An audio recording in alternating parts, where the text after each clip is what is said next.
Hi. Hello, hello. Hi, hi, hi. Oh my god, she's here. Everybody run for the hills. Hi.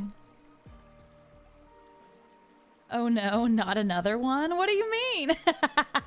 What do you mean, oh no, not another one? You guys loved this. This was fun last time, don't lie.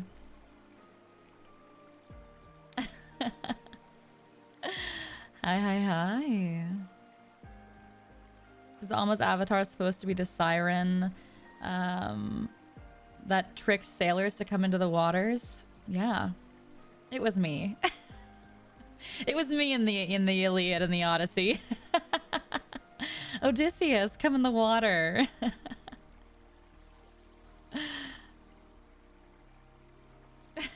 I knew it. I know, I'm famous. I'm everywhere. I'm in the walls.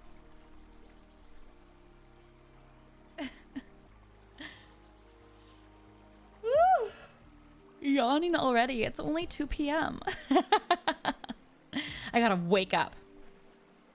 Gotta wake up.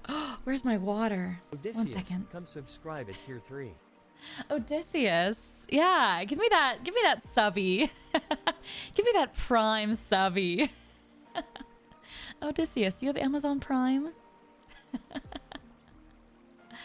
1 second, 1 second. I think I forgot my water. I gotta get it. 1 second.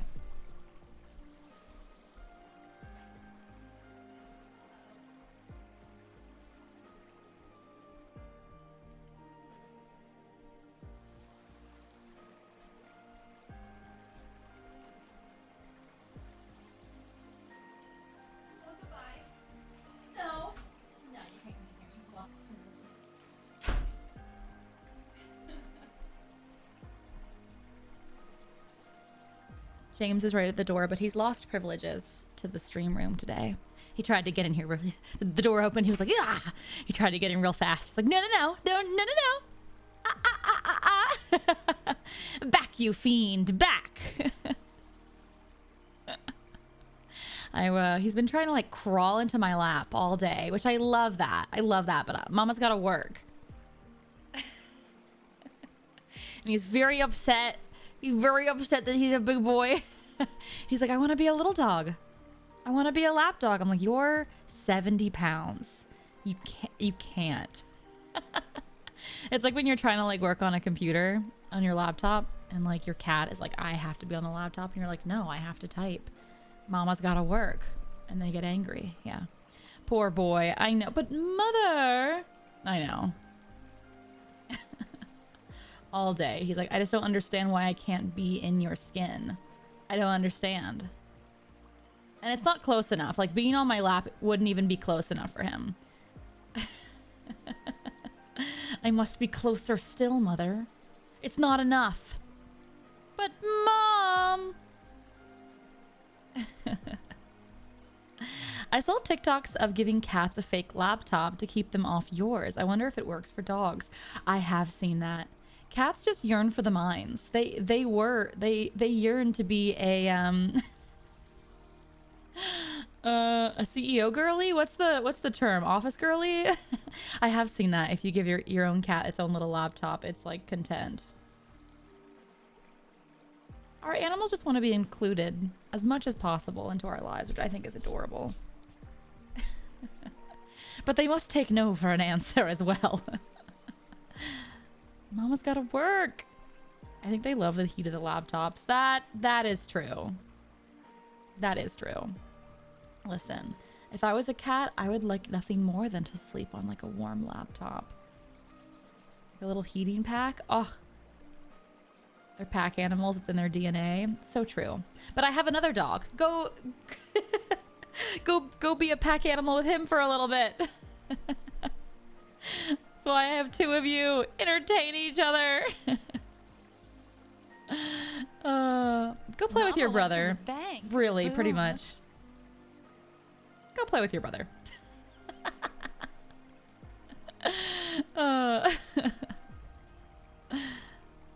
Mama went to the bank. Boom. Anyways, hi. If you're just joining in today we're going to be streaming episode 2 of the Scuff and Stuff podcast. I'm so excited. Today's episode is going to be themed around voice acting. Ooh, voice acting. Yeah, you guys still have a little bit of time if you want to go over to the tweet that I tweeted asking you guys for questions. We're going to be pulling questions from there. We already did pull quite a lot. I think we have a significant amount of questions here, but if there's any questions you're dying to hear, voice acting tips coming. We'll definitely be talking about that. What con will I be next at? You can use the command cons in the chat to generate the link of all my announced cons. Just like that. Thanks, Kingdom. My next one is Washington State SummerCon, which I believe Sayu's going to as well, if I remember correctly. So if you're going to be in Washington State, if you're coming to that con, you can see both of us. Thank you, Kingdom. Yeah, that's the tweet that Kingdom just pinned at the top of the chat if you want to ask some questions. The most commonly asked questions that you don't need to tweet are, because we've gotten so many of them, are how did we get into voice acting? How would I get into voice acting? Like some people have been asking, like, how do I do it? Where can I get auditions? What do you recommend to start off with? That's all pretty basic stuff. We're going to be talking about all of that kind of stuff. But if you have any other outside questions, like what our favorite role was, our hardest role, those questions we got a lot of. Update on Sayu's Akatar progress. He better have been fucking reading. If he goes, I haven't really had time, I haven't had a chance, I'm gonna lose it. I'm gonna lose it. I need this man to read this book. Because it's bad. Because if you kind of stop reading Akatar, if you stop like midway, the chances of you seeing spoilers on Twitter or TikTok is just so much higher as the days go on. You need to get to the point where the spoilers are already behind you, you know? You're like, I'm oh.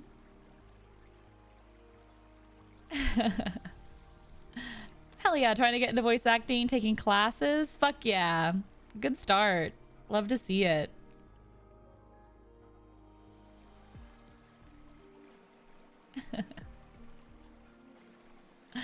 You're wearing your Uta shirt today. I love it. Hell yeah. Represent. I'm still only 4 chapters in. I'm awful at reading these days. I'm so sorry, Kingdom. I've probably spoiled this for you.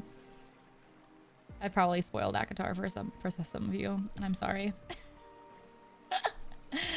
Just read the books and you won't get spoiled. Just read the books. Get with the times.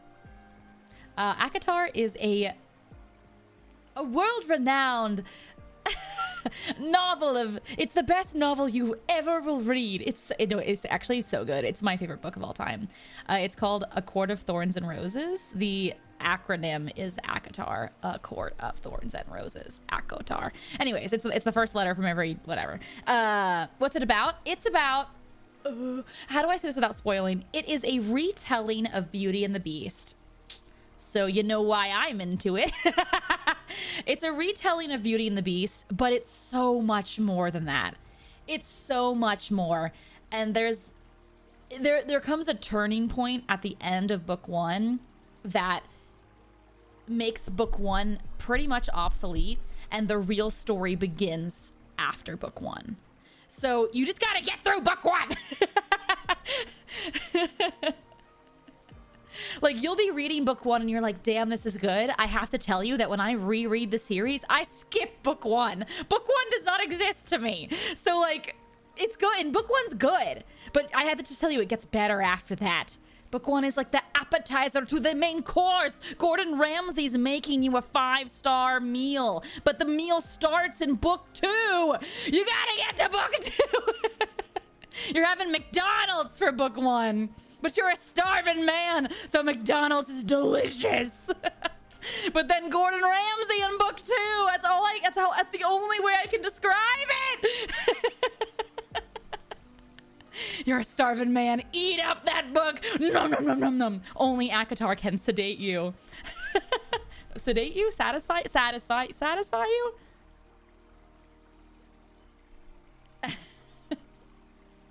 LMAO loud. You're welcome. Satisfy, yeah. No, it's not no, it's satiate. It's satiate. It's satiate. No, I was there. You guys turned me away. It was satiate. Yeah. Only Akatar can satiate your hunger. Same thing. No kingdom. Not the same thing. Words are hard. Anyways, I'm a professional voice actor, and today we're going to be talking about how I say good words for a living and people pay me to say words. Welcome to how I've tricked the industry. I know words good. I say words. Words. Speaking, reading, spelling.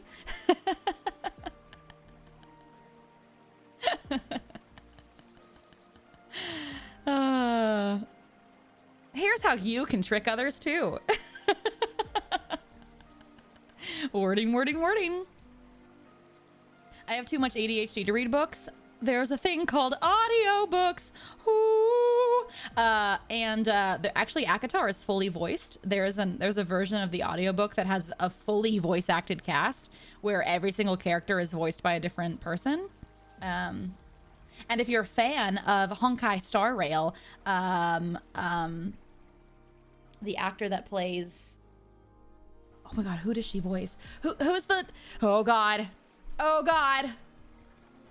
lord, Honkai Star, I can't remember her character's name.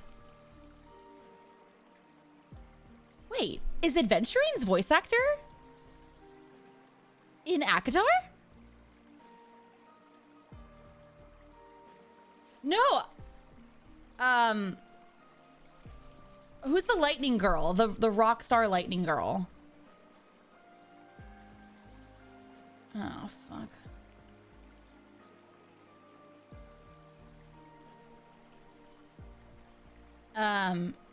It's like a cat name.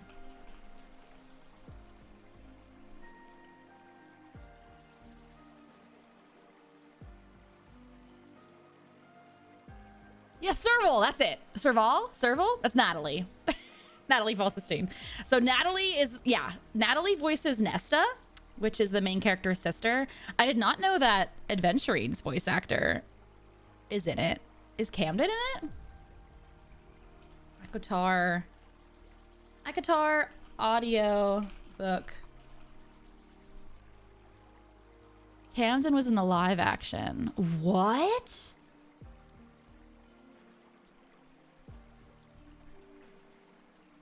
A Court of Thorns. There's a live action?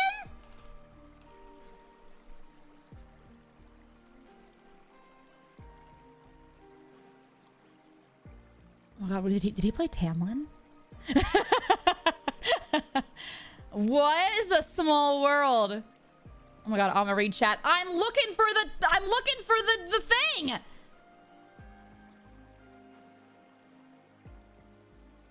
It's a fan made. Oh, I gotta look this up. Okay, that's really cool. Wow, the world is so small. I love it so much. Anyways, yeah, a lot of actors that you love and have heard many times before are in this thing. So go read the audiobook. This stream is not sponsored by Akatar, but hey, Sarah J. Maas, hit me up. Hit a girl up. Audible, please. Hey, at Audible. Oh, God.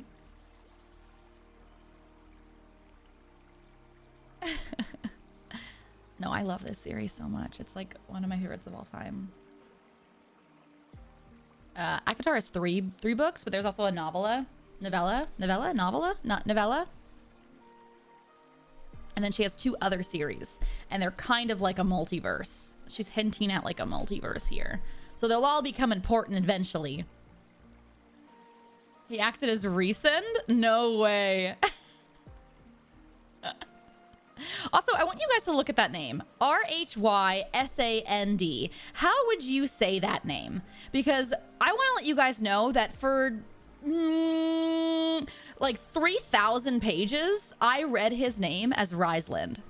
There's no L in that name. The Shigo Shiego is happening again. I read his name as Rhysland. His name is Resand. Resand! I've watched an interview of Sarah J. Maas, like, talking about her characters, and she said Resand. Resand. And I almost threw up in my mouth. I went, Resand! Sand? I like Rhysland. I think Rhysland is so hot. Rhysland. Resand. Ugh.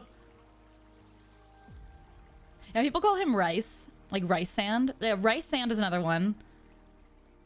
Rice sand and Resand are both bad.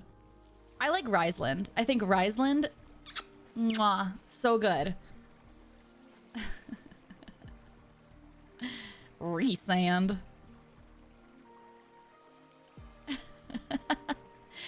But am I wrong? Is Rhysland not better? Does that not roll off the tongue so much better?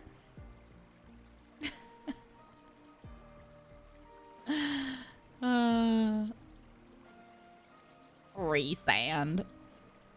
No, it's so better. Okay, good. Stroke my ego, please. Riceland. I know. Rysand? Resand? They're both bad. I don't like it. It's Rhysland for me. Rhysland. I don't know. Rhysland just sounds good. The L is just there between the two syllables to like to smooth it all out.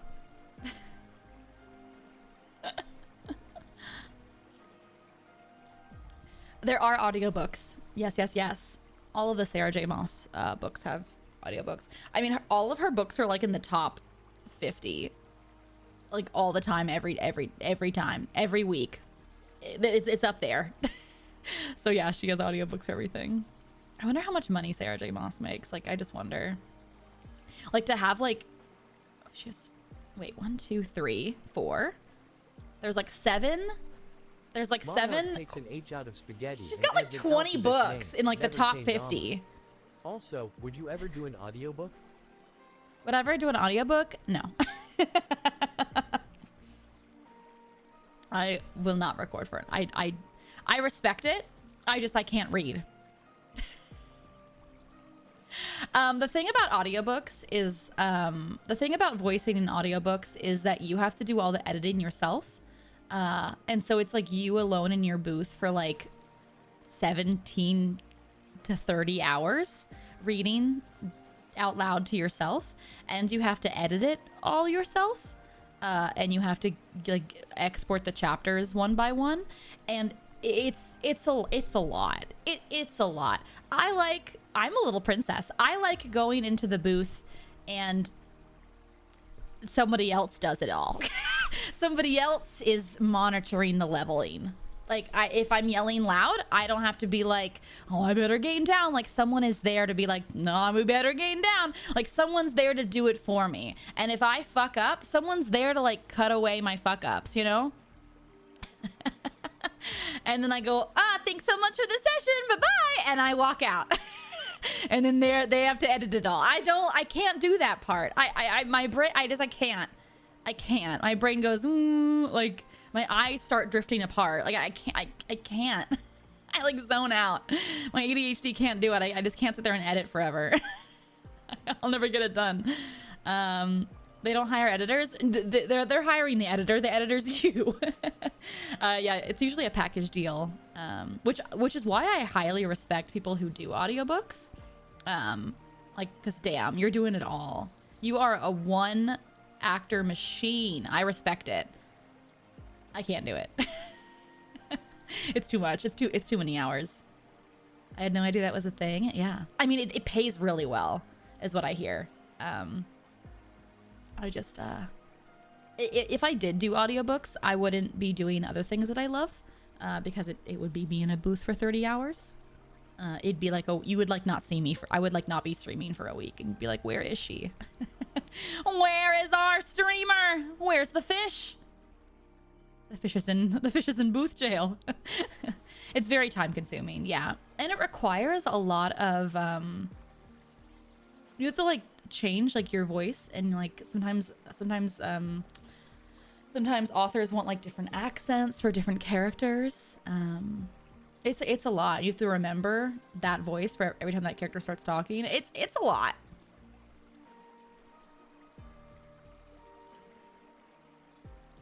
I respect it. I just would never do it. But if it was like in the style of the ACOTAR one, where like I'm voicing just one character, that's different. I feel like that would be fun. But doing like all the narration, all the different voices, keeping all the accents even, like exporting all the chapters myself, that would be a lot. Thank you for that insight. Yeah, it's interesting. And I've never voiced an audiobook. That's just what I've learned from others who have done it.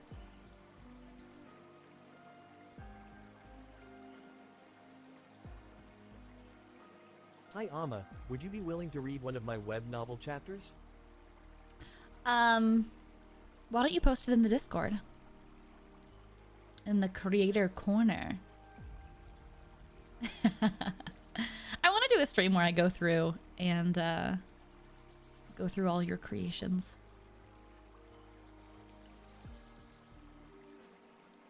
I know you're saying ACOTAR, but my brain is reading it as something else. That's fair.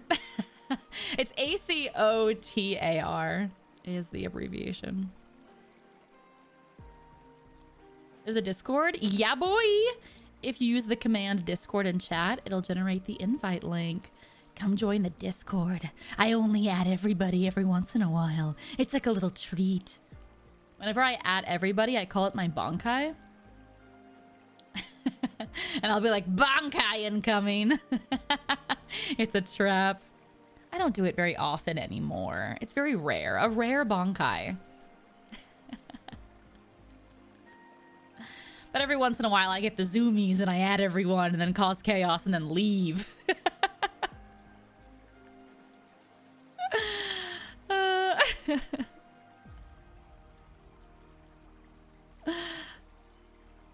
Zenbon Sakura Kageyoshi.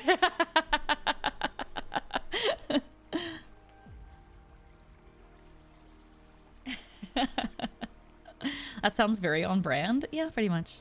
I cause a little bit of havoc for my mods and then I leave. I go, oopsie, bye-bye. I will forever have Bakuya's Bankai remembered. Same. I mean, it's so iconic and beautiful when it happens in the anime. And the actor just like really killed that delivery. So I feel like we can't help but remember that. Because it was such a crazy moment in the anime.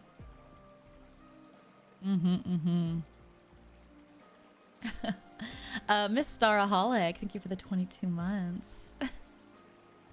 Don't you love how books you read forever ago get popular 5 to 10 years later? Yes, but I love it because I have friends that have picked up. I've finished the books, and I've had friends that have picked it up later, and I know everything, and I get to watch their live reaction to everything, and I get to be like, oh, what do you feel about this person? Like, da, da, da, da. And I get to like, I don't know. It's so great because someone did that for me. I had friends that read the books before me, or like I read the first one. I think it was like the last one I can't remember, but yeah, people were like, tell me everything, so then I get to now be the person who gets to like watch over like an evil overlord as all the plot twists happen and your mind gets blown. I also love the we should do like an ACOTAR reading corner stream where we just talk about I love theories, like fan theories of like what's gonna happen in the future, but it's so spoiler ridden, like you have to be fully caught up. The power of knowledge. I think it's also just it's fun to have a friend that like is into the same thing that you're in, especially if you guys are reading at the same time. You guys get to like talk about what you think's gonna happen and who you hate and who you love. And I love the theories. I don't know. I love like imagining what I think is going to happen to certain characters.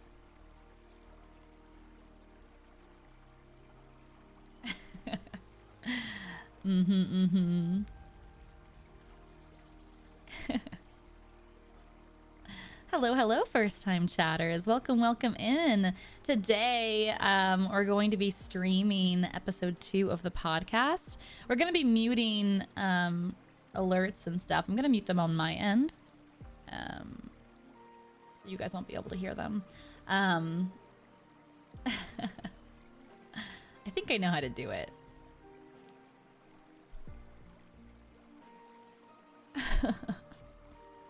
Proper book club stream would be fun. Yeah, but you guys will have to read ACOTAR. Can you guys do that? You guys will just have to read it, and then we can chat.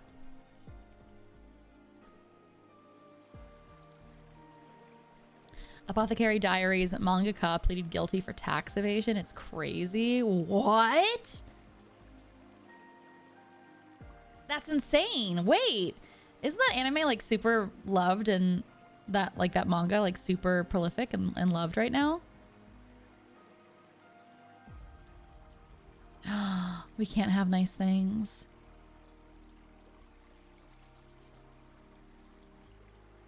Does that mean it's not going to be made anymore?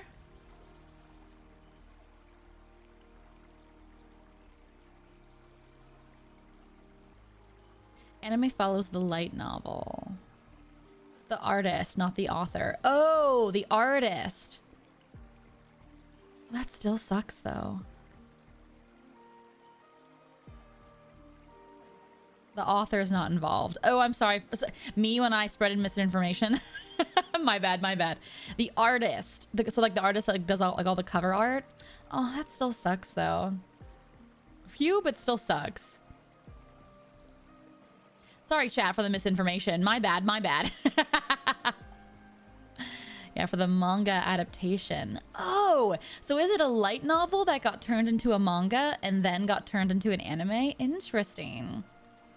So it's the manga adaptation of the light novel. Interesting. I don't think I've ever... Has there ever been? I mean, I'm sure there has been, but I haven't heard of something that went from light novel to manga. Interesting. Many anime are like that? Oh, do they always do both? What are we talking about? We're talking about the Apothecary Diaries manga artist.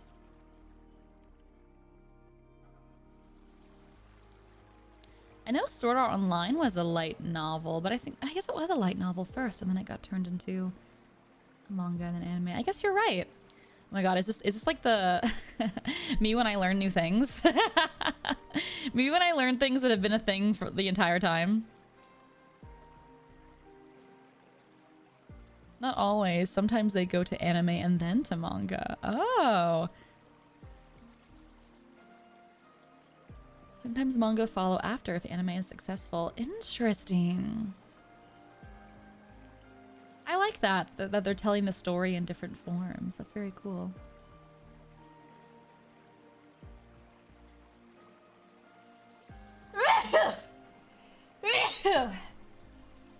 Oh, excuse me. Tiger Light, thank you for the 14 months. Mr. Crag, thank you for the Prime. Dragon Ignis, thank you for the 10 months. Ignis! Ninian, thank you for the 3 months. Connor for the 16. Yo, what's up?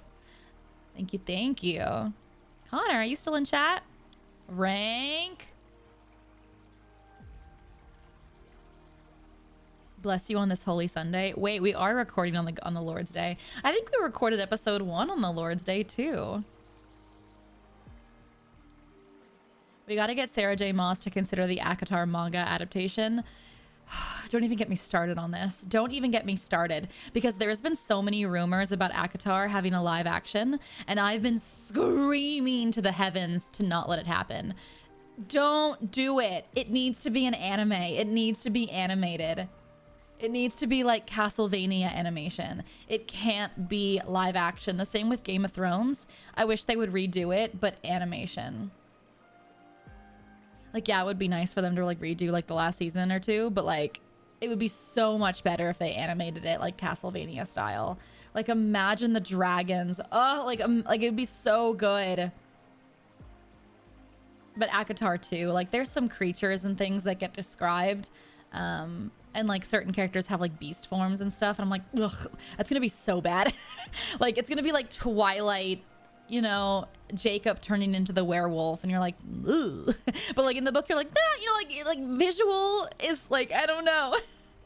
Like the live action CGI is just so bad sometimes, and it's so bad even in like Marvel move, like, you know, like unless they have like a gazillion billion trillion dollar budget.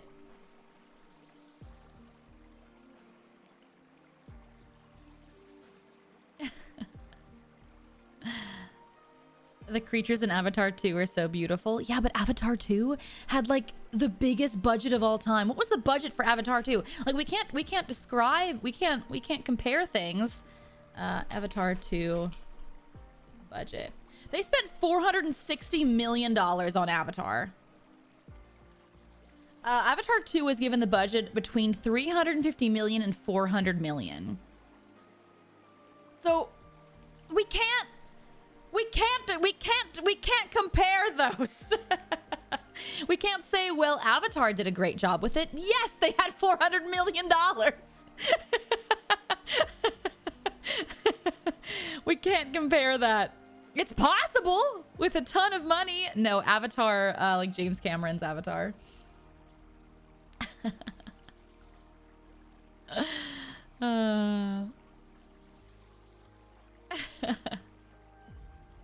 Like, I'm not even sure like how much budget ACOTAR would have. Like, ACOTAR's huge, but it's not that huge, you know?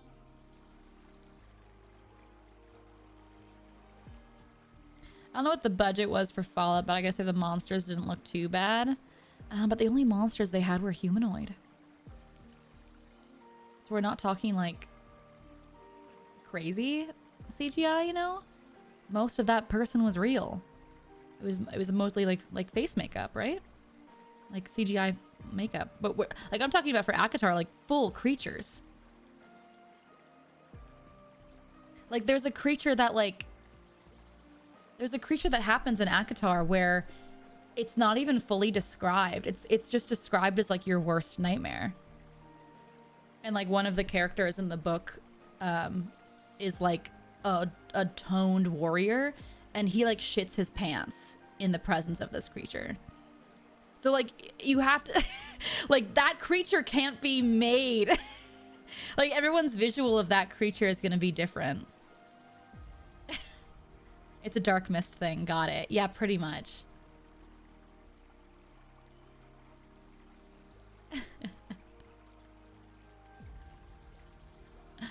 So like the Bogart from Harry Potter. Yeah, kind of. Yeah, I guess it's more of like the fear, because our imagination is always going to be more scary than what it is actual visualized.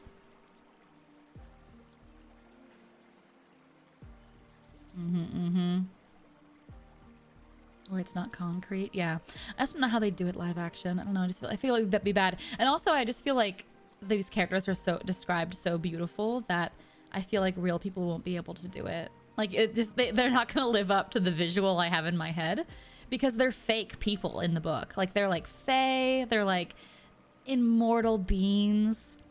It's gonna be hard. It's gonna be hard to cast someone incredibly beautiful and incredibly talented in acting. And also someone that like we haven't seen before, so that we're not constantly like, oh, that's so-and-so. I don't know. It's a hard ask. The imagination is too powerful. Agreed. Lord of the Rings did it. So true.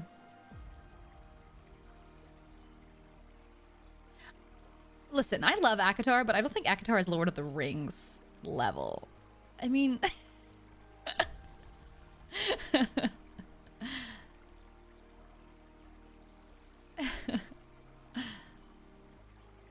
It could be eventually. I don't know.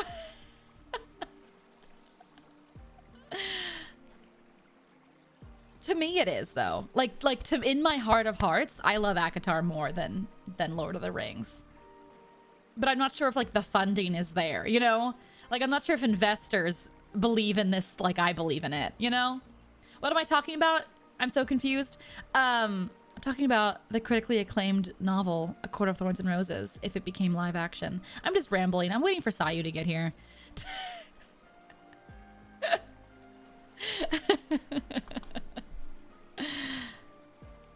You guys, I haven't, you want to know a secret? I haven't watched all the Lord of the Rings movies. I know, Amma. How dare I? I know. I just have to be honest with you. I haven't seen all the movies. I haven't. What's the one? Who does Bloom play? Orlando Bloom, Lord of the Rings. Who does he play? Legolas. Yeah. Okay. I had a crush on Legolas though, but who is his daddy? Who's the other Fae? Who's the other one? Who's his daddy?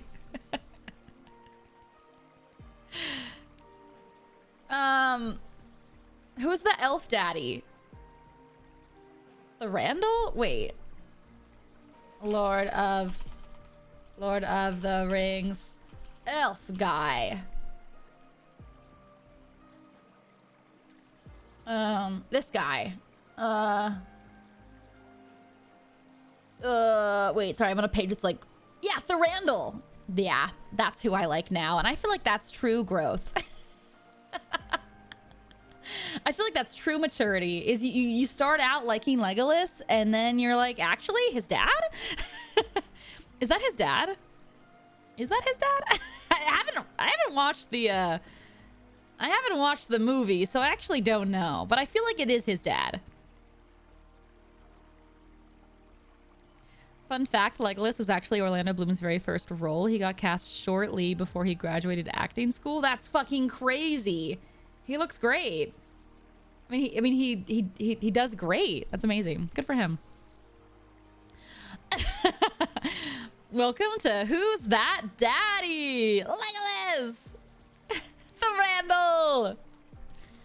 And he did great in Pirates. Everybody is gorgeous in Pirates. Oh, so gorgeous.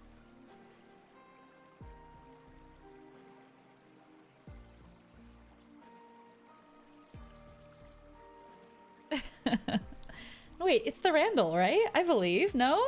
Is it not? Do you not say it as Thorandal? How do you pronounce it? Am I not pronouncing it right? I feel like you guys are making fun of me of how I'm pronouncing it.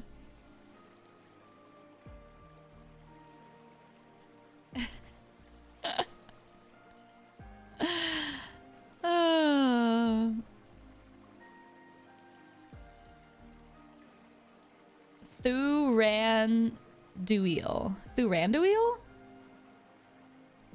Is that right? Thuranduriel? I'm gonna keep saying Thorandal.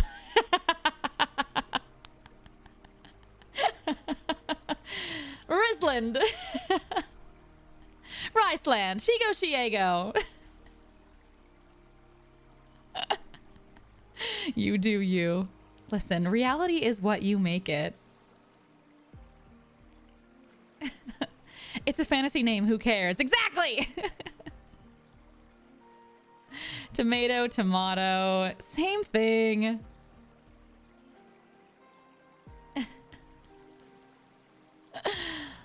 Amelie. Call me whatever you want.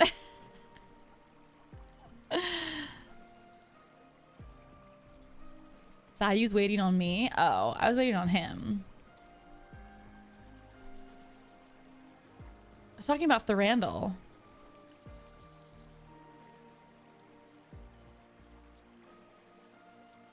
Wait, where's the call? Hello? I can't. Oh God. Oh God. Oh God. Well.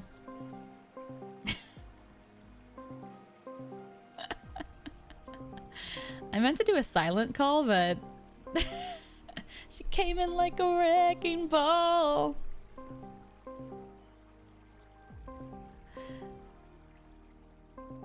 Waiting on you. Balls in your court. Hello. Well. I was talking to Chad about Thranduil from Lord of the Rings. Thranduil, the daddy elf. How do you say his name? Oh.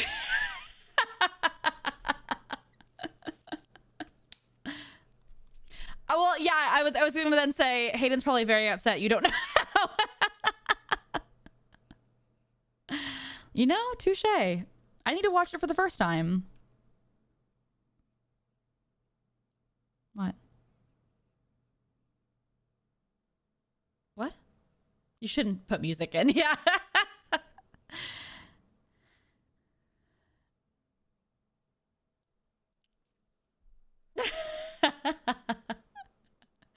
So true. So true. I mean, you could do it for stream, but then just not have it go into your VOD. Me too.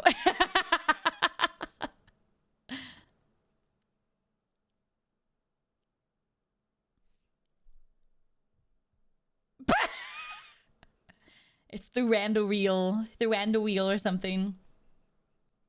Oh, the timing is too funny though. Oh, okay. Ah. Nice. Yeah, we could have done it fucking live. What are we doing? Yeah, that'll be for the season finale.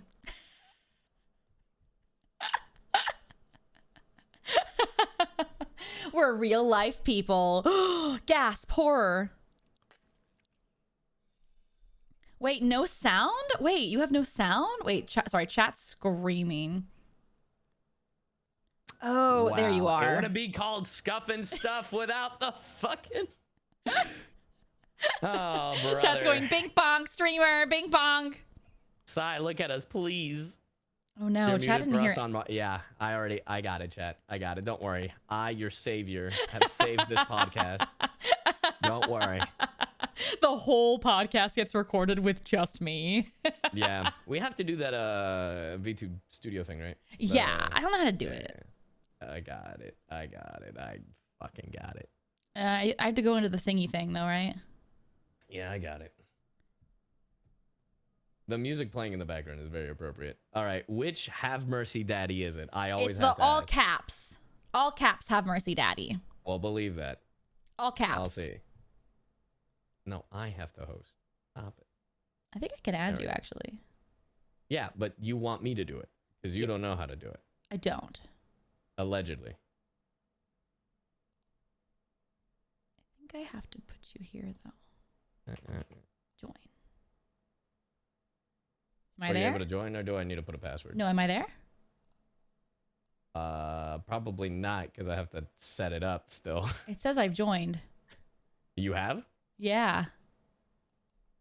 Interesting. I don't know how that's possible. Oh, and now it says disconnected. Yeah, that's what I fucking thought. I was like, what are you talking about? I'm in the walls. No, I'm here. I'm in the walls. People in collab 0 out of 2. What? All right, I got it. Hold on. I have to put the password. Or not? Let me know if you have to put a password in it. Here, I'm gonna put the... Please start or join a collab first. There, that's the password. I put it in the Discord. Save. Don't show. Where do I put the it's okay. Unclick the password. Okay, save. Yep. Why is that the password? I needed something simple. Damn.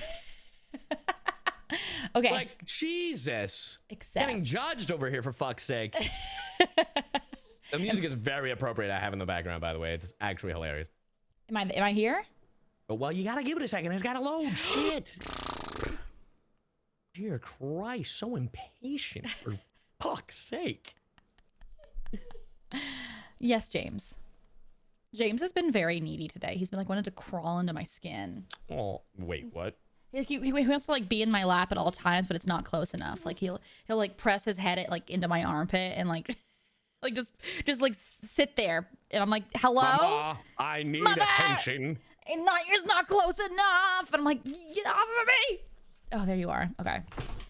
Okay, you still haven't shown up on my end. Oh, it's weird. Still sending the information. You have to give it a second. Let me put him outside. Come here, you. Yeah. Come here,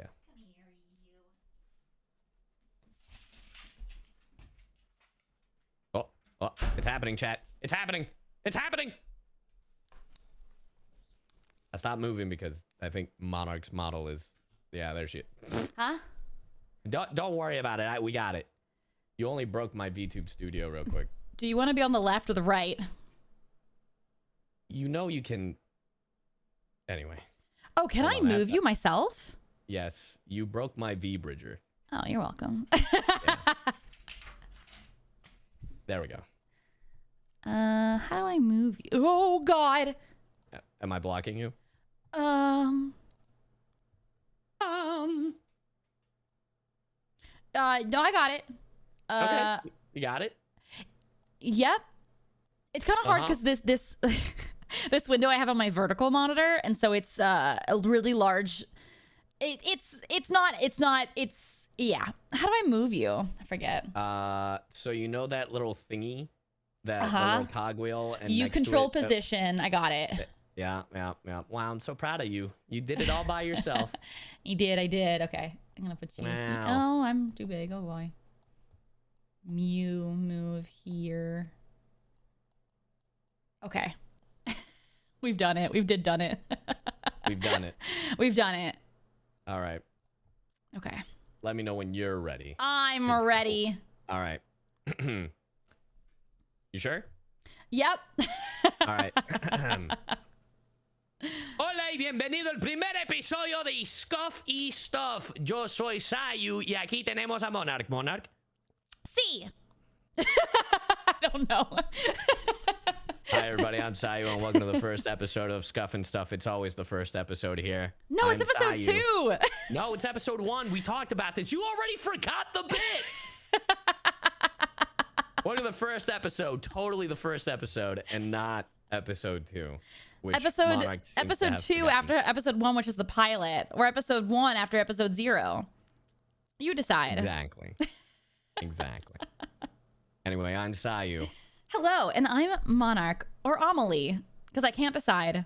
Yep. Or Have Mercy Daddy, apparently. Because I can't decide. Can't decide. A woman of many names. God. Anyways, today's episode will be themed around star emoji voice acting. Star emoji. Star emoji.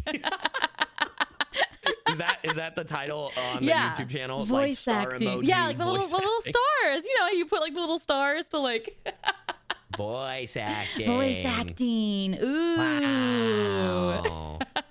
So magical. I love Dear it. Lord. Oh my gosh. A magical Leo Pleurodon.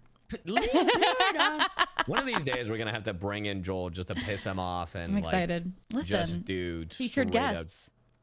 featured guests, but I don't know if Joel would be the best guest for the voice acting one. You know what I mean? I mean, wouldn't it be great if we did have a voice acting guest and like we were like, okay, Joel, we're gonna have you test out some scenes, and we've picked some scenes here for you to like revoice. And then the first one is just Candy Mountain. All right, VTuber that wishes to be voice actor, get ready to be judged by us. Go ahead. Go ahead. You have to play this perfectly. This is your one and only opportunity to get into the industry. Go ahead. That was terrible. That was really bad. Come back in again. We're waiting. Yeah. That was great. Perfect. I didn't even say it. Perfect. Moving on. Thank you so much for your time. We will definitely be calling your agent. I don't have an agent. Now get out of our studio. Get the fuck out. My worst nightmare. Now get out. Get out. Dear Lord. Well, seeing as this is the voiceover one, and a lot of people primarily know us as VTubers as opposed to, hell, some people don't even know that we do voiceover. I still get like every day folks being like, wait, they're the same person? Same. I didn't know. So Actually, how really about hysterical. we start by saying some of the roles we've done. You go I'm ahead. so down. Ladies first. Okay. Hello. My name is Amelie. Hello, as you know, we already did our intros. You can hear me as Jing Liu in Honkai Star Rail, Uta in One Piece Film Red, Maureen in My Dress Up Darlene, among many others. Sure. Yeah. And I go by Alejandro Saab. This is the 4th intro we've done, but I mean, we gotta do it. I voiced Sino in Genshin Impact, Jing Yuen in Honkai Star Rail, Akihiko Sanada in Persona 3 Reload, and a bunch of other stuff that I can't think of right now because my brain has gone blank. With Same. Oh, Kaiju number 8. I'm in that. I'm the villain. Oh, nice. But yeah, just some of the things we've done. We've both have been in this industry for a bit, you know. A while, yeah. Yeah. Professionally, I think it'll be 9 years for me in November. I don't know. I can't do math and I have no recollection of time, but 2011 was my first role. Like in the industry? Mm-hmm. Holy crap. Yeah.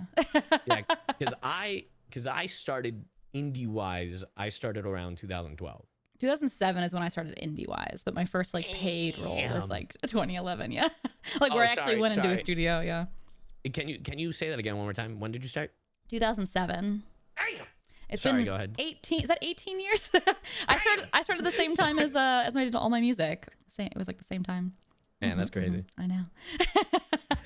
It's been a while. So yes, Yeah, these two elders will now tell you everything that we think we know. Whoa. 2 elders? There's an elder and a young strapping lad. All right.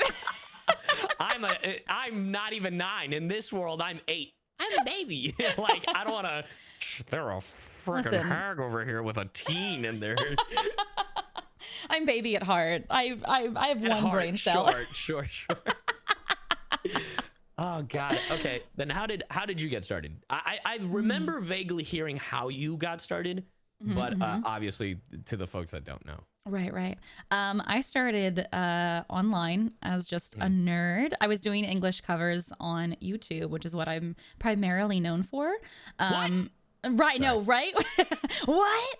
Wow. I've been doing that for 18 years. Crazy. But some of the first songs that I recorded needed VO in them because they were just like ripped from anime and they had like the anime VO in the middle. And so I was like, yeah, I'll give this VO thing a shot.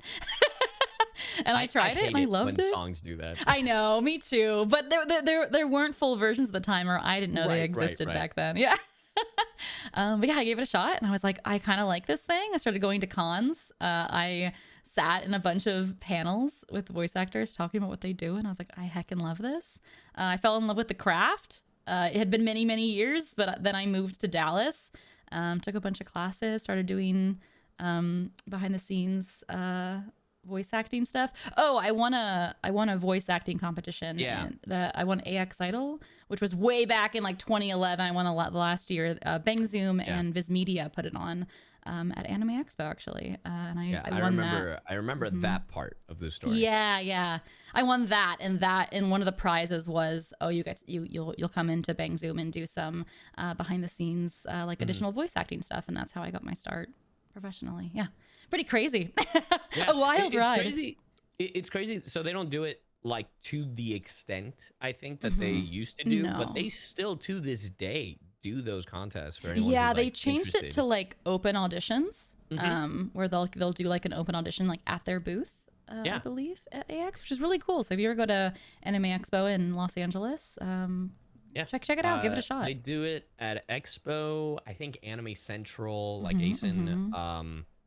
I don't know. I think there's another one. I just can't remember, but I know for sure those two is where like Bang Zoom will go and they will have those like competitions, still, like those open auditions. The most I can't remember if it was the one in Chicago. I think they did it for like Undead Unlock.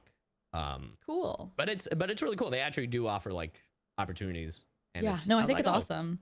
Yeah. And even if you don't want to get on stage and do it, I think it's awesome to go and like be in the crowd because I feel like you can learn so much by just watching as well. Yeah, no, because I feel like, especially with a lot of classes, folks just go and they're like, I want to show off, I want to do my thing. And I was like, that's great, but you can learn so much from more by listening. The people around you. Like the people performing and all that stuff. And I was like, oh, that's so cool. you know? Yep. Yep. 100%. Yeah, so give it a shot. I can't believe I watched that video back and I go, oh my God, I was so baby. Wait, is it still public? Yeah, the video's still on YouTube. Someone's uploaded it, I'm sure. No. Furious typing noises. Well, I know what I'm reacting to after this. Oh. No, I'm totally kidding.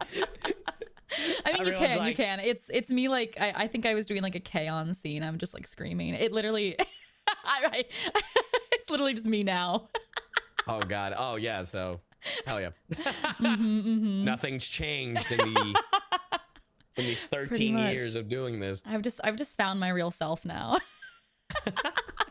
But yeah, how'd you start? I'm actually very curious. I don't think I've heard this story yet. So it was like, so when I was a kid in middle school, I was making a bunch of dumb content like on the internet. Like I was an 8th grader making videos with my friends. And then when towards the end of 8th grade, I was really fascinated by machinimas, right? Like Red versus Blue. You know, there were a bunch of like the Machinima Network was making stuff with like Gears of War and like Counter-Strike.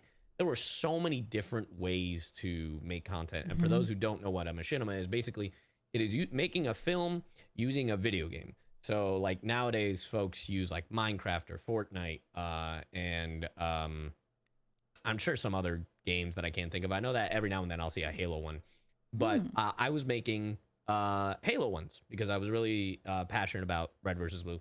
And one of my friends that I made along the way was like, hey, would you voice a cop for me? And I was like, what? He's like, yeah, I need a really gritty cop. And I was like, I don't know what the hell you're talking about, but also I'm 13 going to 14 and my voice is not like, I don't know what you're talking about. So I did it, and I used a pitch filter because I was like, yeah, because it was like, so Santa Racking was finally, and then it was like, so with the pitch filter, it was like, you know, it was something like,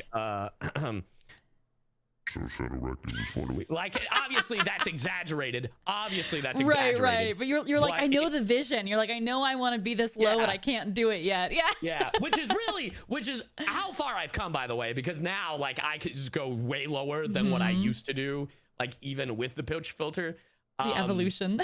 Yeah. So yeah, I did this thing and I was like, oh, okay. And that was like in 2000, I want to say 10, maybe 11.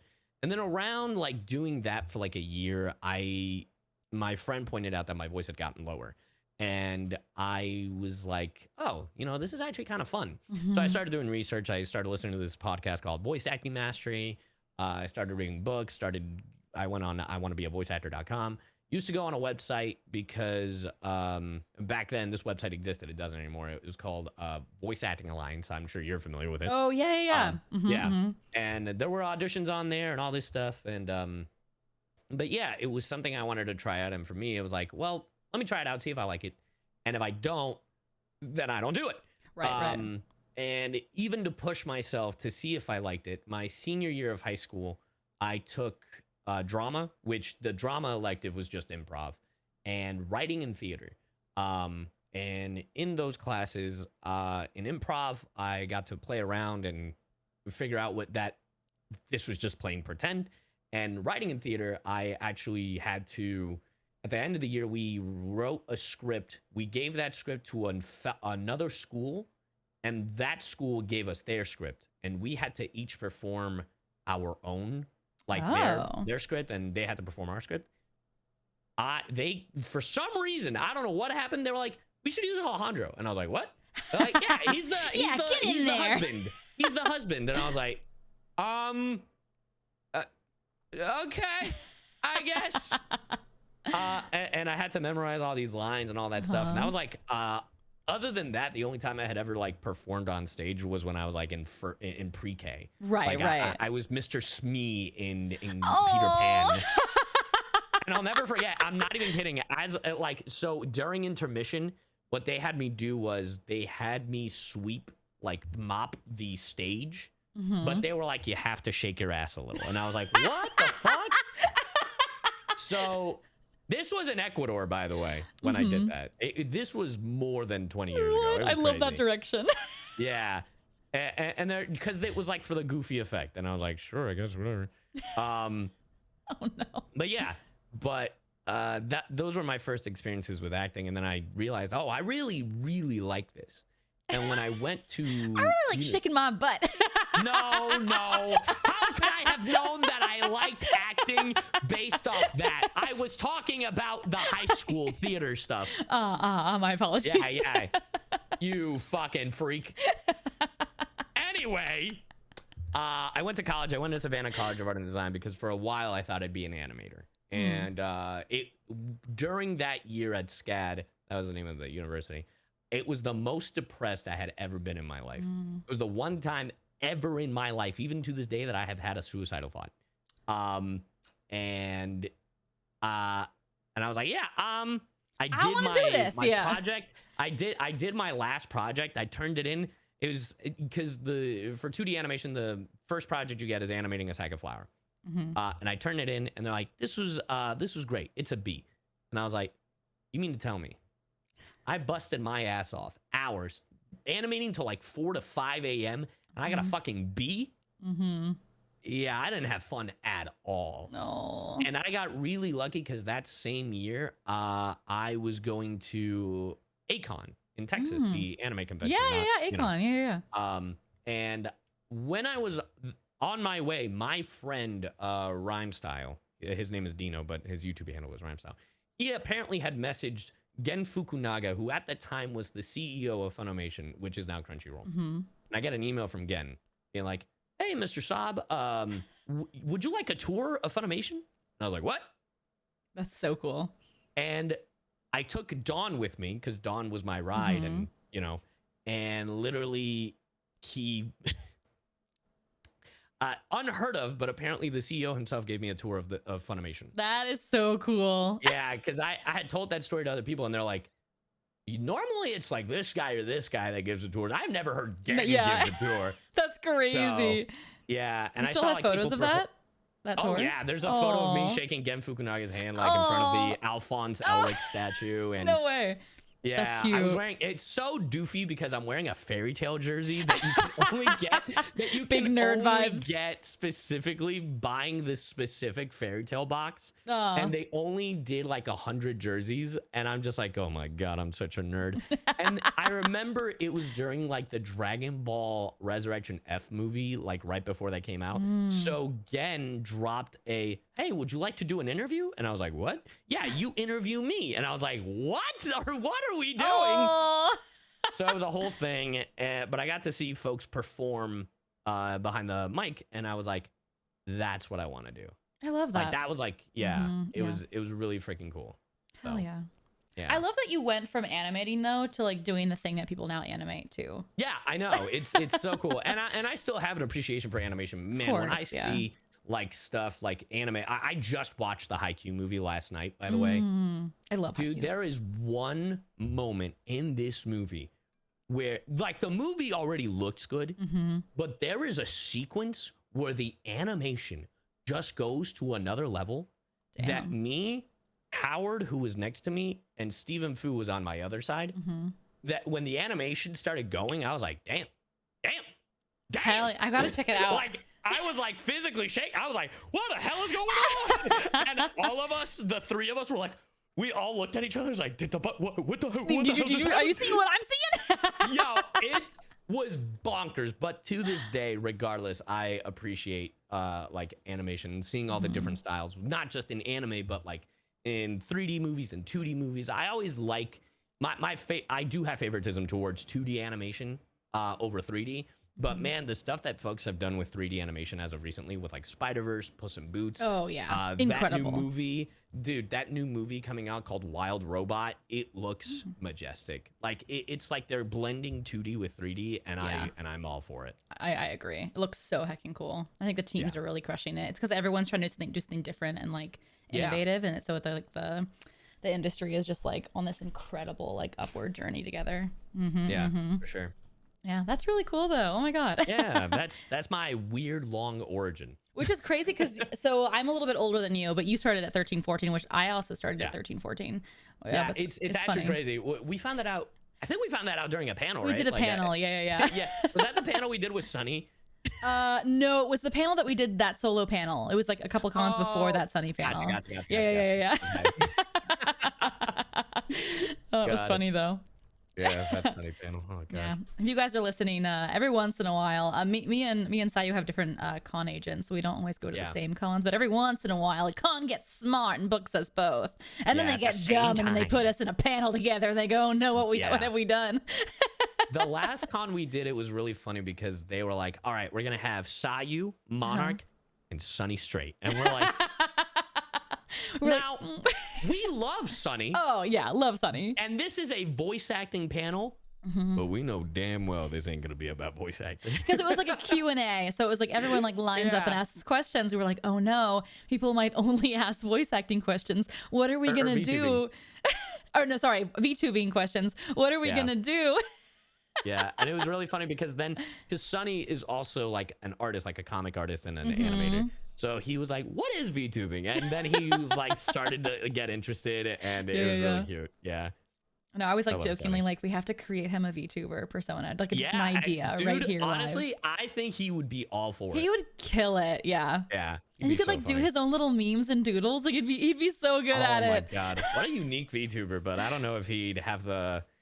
I think he would pay someone to rig it, but like drawing in it and everything, I think he'd do himself. Oh, that'd be so cool if it was like a sketch like VTuber, like it was like kind of like rough. Oh, that'd be so cool. Yeah. So cool.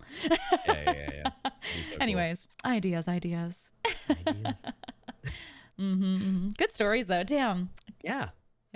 Look at that. God, voice acting alliance. That really brought me back. Yeah, you're welcome. Bringing it back, baby. Bringing it back. That was old school. That was like 2008 to like 2000. I think 14 was like it's like end. Yeah. Peak. Well, the funny thing is that because I started auditioning on that website in 2012, and by the time I got in there, apparently it was like the tail end of it. So, but I remember because of that, we worked on a project together. Like one of the very first things I booked, we were in together, and that's kind of like how the first time we started talking. Wait, me and you? Yeah, dude, it was a while ago. What? I don't remember. On Voice Acting Alliance? It was like audio file. Oh, it was shit. this like visual never that ever existed. I forgot. Oh my God. You like Dude, unlocked a memory. Yeah, it was really funny because I remember we had like exchanged messages for a bit. And then the first time we saw each other in person was when we were both officially in Texas. Yes. Yeah. That's crazy. Yeah.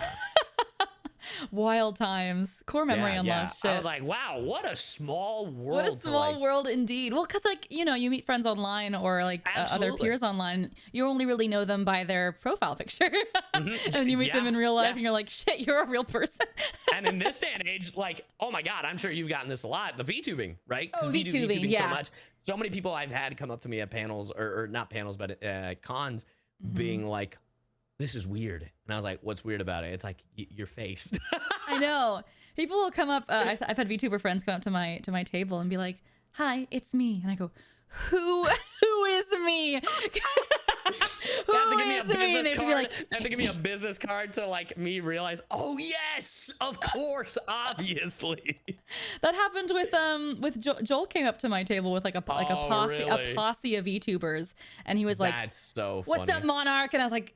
But it was like 4 or 5 people like staring because I was sitting down at so I looked up and they're just like looking at me expectantly. And I'm like, yes, hello. I was like, who are these? Why are they staring at me? And then I realized like the voice finally clicked. Yeah. It's so not fair, by the way. It's a little unfair for us. Like, because our faces are everywhere. We look like. But when, like, our friends don't give us the heads up. Like, if they're at an event, if we're all at the same event, they'll, like, text us and be like, we're hanging out, right? And we're like, yeah, sure, whenever. But they don't, like... Tell us what they look like. They don't send, like, a mugshot. They don't send, like, any sort of, like... I need an ID. I know. At this I'm point. waiting at I'm at this pillar like a lost child, like looking left, looking right. Like, anyway, does anybody look like they're coming my way? Like, I have no idea who I'm waiting for. As if like a dragon VTuber is gonna like walk. Yeah.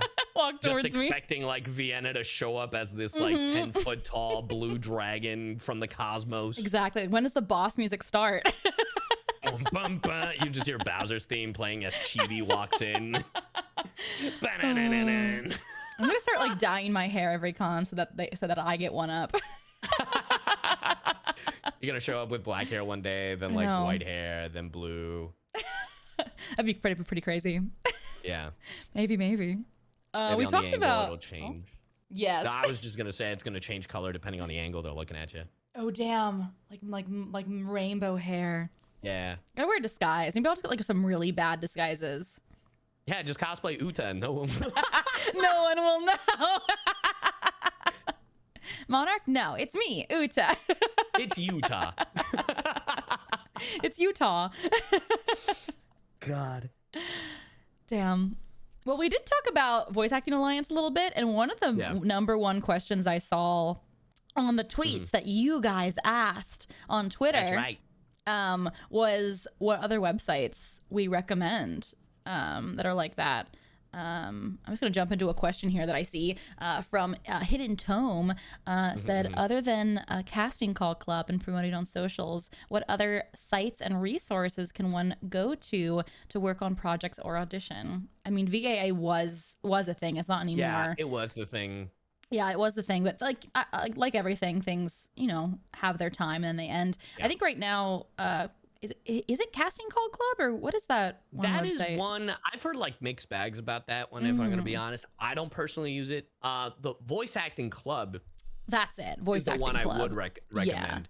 Is Voice Acting Club is like a hub of like voice actors that I believe, I could be wrong, is helmed by Kira Buckland, who is a veteran in the industry at this point.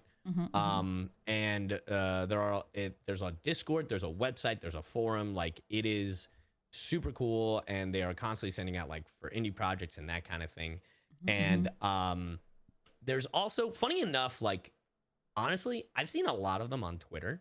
There's a lot of casting calls on Twitter. I've actually auditioned for things on Twitter.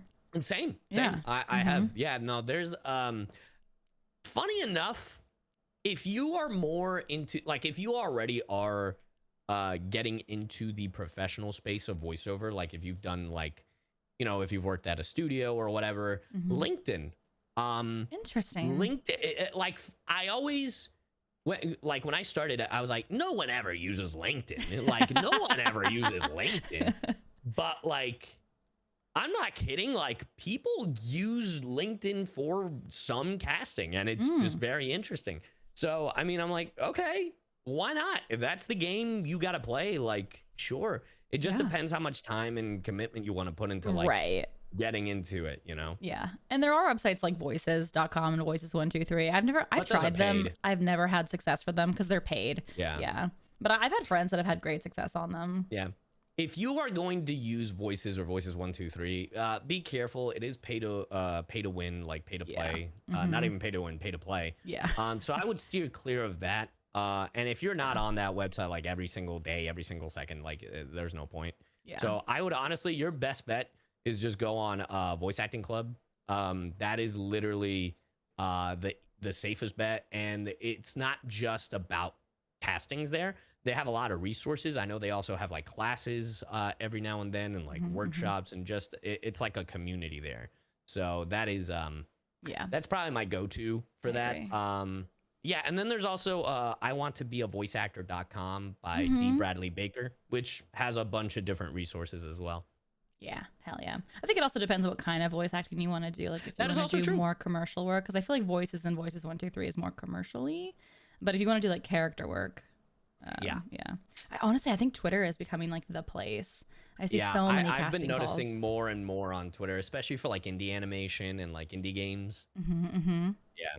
And also like casting directors are constantly posting like stuff, whether it's someone that's working on a union project or a non-union project. They'll be like, hey, I'm casting for this thing. Yeah. Please send me your information, blah, blah, blah, blah, blah, blah. 100%. Yeah. All great places. Check them out. Yeah. Did you have one that you saw that you wanted to? There's one that I picked out that I was like, this is a very interesting one because like so many folks have like come up to us and like even on like Cameo or like different websites, you know. It's like, do companies usually, by the way, this is by Rayon, Rayon for real. They have a Gojo picture.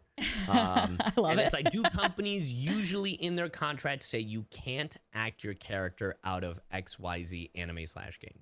So example they gave is if Ama improv is seen on stream between Jingliu and Hayasaka, would she be in trouble?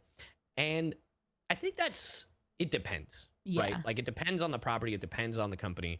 I know for a fact Pokemon does not like that at all. Like they're like, you can only say the lines your characters say. Yeah. You know, same with Disney. It honestly depends per company basis, and that's honestly playing with fire. Yeah. So I would say it's a dangerous gray area, and most of the times I'll just turn it down just to be safe. Yeah. But yeah. Yeah, for sure. But they never. Yeah. There was something I was gonna say on that, but I literally just had the biggest brain fart. Oh. Like I was like, what am I gonna say about this thing that we're literally talking about just now? Let me pass the brain cell back over to you. Sorry, I've been hoarding it. All right. Nice. Contract. I mean, Yeah, You go. No. Did you find the brain cell? Did you find it? No, I was didn't. I was gonna stall until you found it. Okay, then keep stalling until I find it. It's a gray area also, like when it comes to singing. People are always asking me, why don't I cover like character songs of characters I voices? But I don't, because I feel like it's a gray area.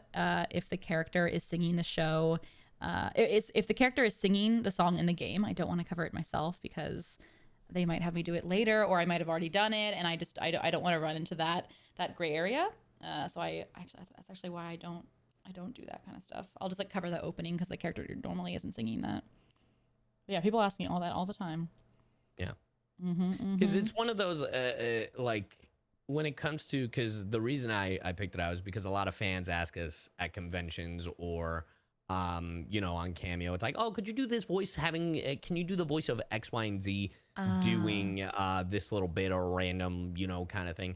And it is a tricky slope, right? Yeah. Because especially nowadays where I've seen folks have taken like voice actors doing like certain lines and then like putting them on like a character in an anime and that kind of thing. Oh, interesting. So it is very tricky. I think if you're doing it tasteful, I think it is gray area, but I think if you're doing it tastefully, like as long as you're not saying like it's like I'm the voice of this and go fuck yourself, like you know what I mean? yeah. exactly. And do it in the voice. It's like I voice Snarglefart and I'm saying go die, like exactly. Like I always imagine like the client finds it, you know, you want it to be a tasteful. You don't want it to be a situation where they get angry. So like the only time I think it would be in character, you know, if like if it, for example, if someone asked me to do the voice of Kaiju number 9 and be like, could you tell me to die? I'm like, well, he literally says the line, you can go die now. Like I'm like, okay, that right, fine, you can pick that out. Yeah. Like but I'm not gonna. But if someone asks, it's like, could you have Jing Yuen tell me to go fuck myself? Like I can't do that. You know what I mean? Exactly. I feel like it has to be, because I did like a TikTok where it's like, how would my character sneeze? Like how? And I feel like that's cute. Yeah. It's like a character exploration. Could you imagine if they dissect that? Like, and they're like, was that Uta? Play that sound file again. I want to hear it. More. But yeah, if I was just up there cursing in a character voice, but I said it was. Yeah. But yeah, I think it's also that like a lot of the voices that we do can be seen as different characters. But yeah, because like I mean, no matter how much range you have, like eventually some voices will overlap. At that point, it's just about emotional range and how you portray the character. But eventually, I'm like, I mean, hey, like we're voice actors and we have like range, but like, come on, guys, like, they're gonna overlap. We're one person, like, we're not Eric Bauza. Eric Bauza is Houdini when it comes to like voices. Like this dude can sound like 50 different people. That like, So true, so true. But yeah, I think staying professional, staying classy across the board will help you so much more than it will hurt you. Yeah. Yeah. And Speaking of voices, yeah.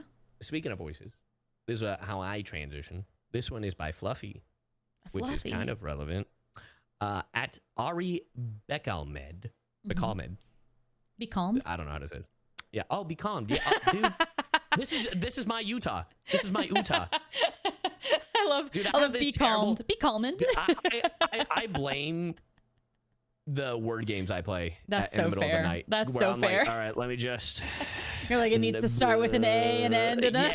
Yeah. And then when you see the word, you're like, damn it. Yeah. I've been saying something completely wrong this whole time. Yep. Anyway, Ari, be calmed. Their question is, what's your process of getting into character or finding a new character's voice or emotions? Do you have any fun stories about that, perhaps? I love this because it gives a little bit of a behind the scenes. So like sometimes we're cast off of auditions where we audition for the very specific character and we get called in for that specific character, and the director, is like, we brought you in for this role that you auditioned for, play that tape. And they like play your audition. And they're like, we like what you did. We wanted and sometimes like they'll adjust it. And they're like, we wanted a little higher, a little lower. We're thinking that, but we like this. This is the audition that got you the role. And sometimes you don't get cast off an audition. Sometimes you get cast off of like an audition you've auditioned for way in the past for a different character, but they like it. What you did. They saw promise there. They brought you in. They're like, let's find the voice together. Just off the bat, we don't have anything to play for you. Just like they'll give you like a base. Like rundown of the character, their age, and they go, just start reading the lines and we'll find the voice together. And I kind of love that because you get to kind of experiment like with the director. But yeah, it really depends on. Yeah, I feel like in every different media, like, whether it's anime, video games, like, cartoons, like it literally just depends. Yeah. Because like with anime, I feel like it's a little bit easier to find the character just because you already have a point of reference with the Japanese, right? Yep. But even then, depending, sometimes the director is like, oh, I want to do our own thing, or it's like, yeah, I want to emulate it, but also do it slightly different. And with video games, that's a toss-up, right? Yeah, I was thinking more video game. Yeah, well, with video games, that's a complete toss-up because like I know that a lot of people will bring up Poyo games because that's the more popular one that we've been in. Right.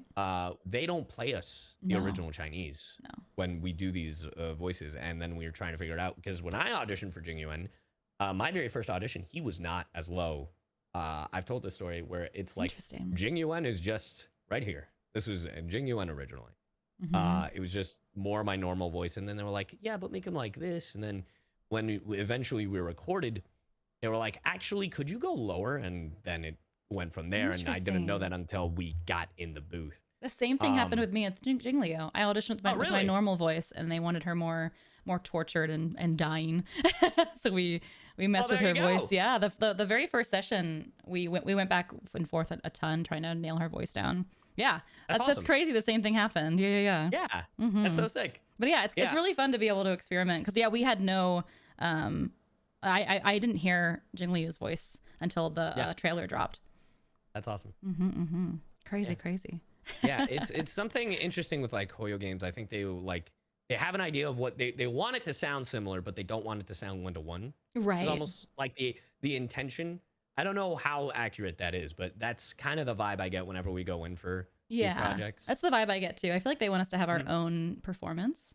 Yeah. Which I respect. Yeah, like it's not too married to the original Chinese or maybe one of the other dubs, like whether it's the Korean or the Japanese. Right. But yeah, it literally just depends on the director, like finding the character. Like, I mean, when you're doing the audition, you have an idea of what you want to do. Like, it's like, okay, maybe something like this. And then if you have more than one idea, you do a second take, right? So like, I mean, sometimes like I dead ass will like, and this has worked a few times. I'll be like, this guy's giving me Spanish vibes. So I'll give them a take with no accent, and then a take where it's just straight up Hispanic. He has an accent. I start throwing in Spanish words, and they're like, "Yep, that's the one. I love it. That's the one." Yeah. So sometimes you just go with your instincts, because honestly, for me, and it's weird, I just go with what I personally think sounds cool. Yeah. Yeah, which doesn't always hit the nail because when I play the nerdy characters, they're not really cool. No, I think it's awesome because like they're bringing you in because you're an actor and you have to bring your own experiences to those roles, and I feel like it can make it really special as well. I mean, that also happens like when sometimes there'll be a line and it'll be worded a little bit weird, and every once in a while I'll like ad lib something in, like I'll give like the one like the A the B options, and then I'll do like a C where I'm like maybe this should be contracted, this word or something, and sometimes it like just like something changed. That happened a lot with I was in a show called My Dress Up Darling. I voiced the main character, Marin Kitagawa, and a lot of the lines that show was actually done during COVID, so there was a lot of time in between the lines where the engineer had to like grab the file from the cloud or whatever. I truly don't know what they do, and then they throw it and they had to like edit it and make it fit and stretch it or squish it down. So there was time as they were editing, and sometimes I would just like goof around with the line. I'd be like, because I'd like have the mouth flap memorized in my brain. And I'd be like, what else could we do here? And a lot of those lines that I was just messing around with actually made it into the show. It's actually really funny. So cool. Yeah. Oh yeah. Yeah. I recently found out with like Kaiju number 9. I had auditioned for Kaiju number 8. For a multitude of the characters, but Kaiju number 9 wasn't one of the characters I had the chance to audition. The director was he had told me, he was like, I have a character I want, but I'm not sure. And then what he told me was, when I booked it, he was like, yeah, I'm not going to lie, I mainly cast you because I knew you could give me the weirdest reactions. Yes. And I was like, what? And he was like, yeah, because this character is so weird, right? Because even though he's the villain, he's just so strange because he sees everything analytically. And he's like, I have to dissect humans. And one thing we would do is go from high to low when he wanted to be like threatening. I don't understand you humans. I want to kill you. Like it was that very kind of thing. Unsettling of a voice. Yeah. But with the efforts, like some of the noises I've made are just like, like just stuff that you would not think is the appropriate reaction. Right. And well, because he's like, it makes sense. Yeah. He's like an alien, right? So he's like trying to like emulate speech. Yeah. Yeah. He's so weird and I love him. And one of my favorite things that we got to record, and this is actually in the manga, probably not the way the mangaka wrote it, but the line is, I'm in danger. And we 100% went, we joked about, I'm in danger. And I was like, and when they came up, I was just like, I'm in danger. And he goes, yeah, we're keeping that. We're keeping that. I love it. I love your voice for him. It's really unsettling and the texture. Yeah, really cool. No, I'm really happy with what we're doing. He's so weird, and I honestly was not expecting that skin tone. I was like, oh, he's so fleshy. He's trying to emulate a person. Yeah, but I think he's probably one of the most technical characters I've played for sure. That's cool. That's really fun. I love when we get to play like that, do something different out of our normal wheelhouse. Actually, that thing that you brought up actually goes into one of the questions that I pulled out. Segues, baby. Yeah, segues, baby. Gabriel Dells asked, if you don't manage to succeed in an audition for voicing a certain character, can you still be in line to voice another character? Which is pretty much what you just said, that story. Absolutely. Absolutely. 100% of the times. I get cast all the time. There's been so many times, I probably can't say what roles, but there's been so many times where I have auditioned for something, not gotten it, and then in 3, 6, 12 months, I'll get cast as a different character, and the director will be like, yeah, I loved you as, I loved your reads, we saved them, I kept you in mind, and this other character rolled around, I thought you'd be perfect. So even your losses are not losses, Yeah. I mean, I auditioned for Genshin for the 2 years prior before Sino. Like I literally have auditioned for almost every male character up until Sumeru. And nice. It takes time. Yeah. And also like if I'm in a show, there's probably a chance I've auditioned for every character in that show before I actually got in that show. Whether that show, I will say in that same vein, I had auditioned for a previous project, didn't get it, But because of that audition, the director, Mike McFarlane, cast me in Hell's Paradise as Gabimaru. So yeah, like even though you don't book a thing, that director, if they're working on a different project, they'll be like, I really like them on this. I think they would be great here. So as long as you do a good job, as long as you're sending out every audition as if you like you giving it 100%, like that's all that you need, because you're going to be listened to, which I think that's your chance to be heard in front of the director. You want to do your best, because you just never know. You really, really don't know. It's crazy. Yeah. I love it though. Speaking of things you might not know.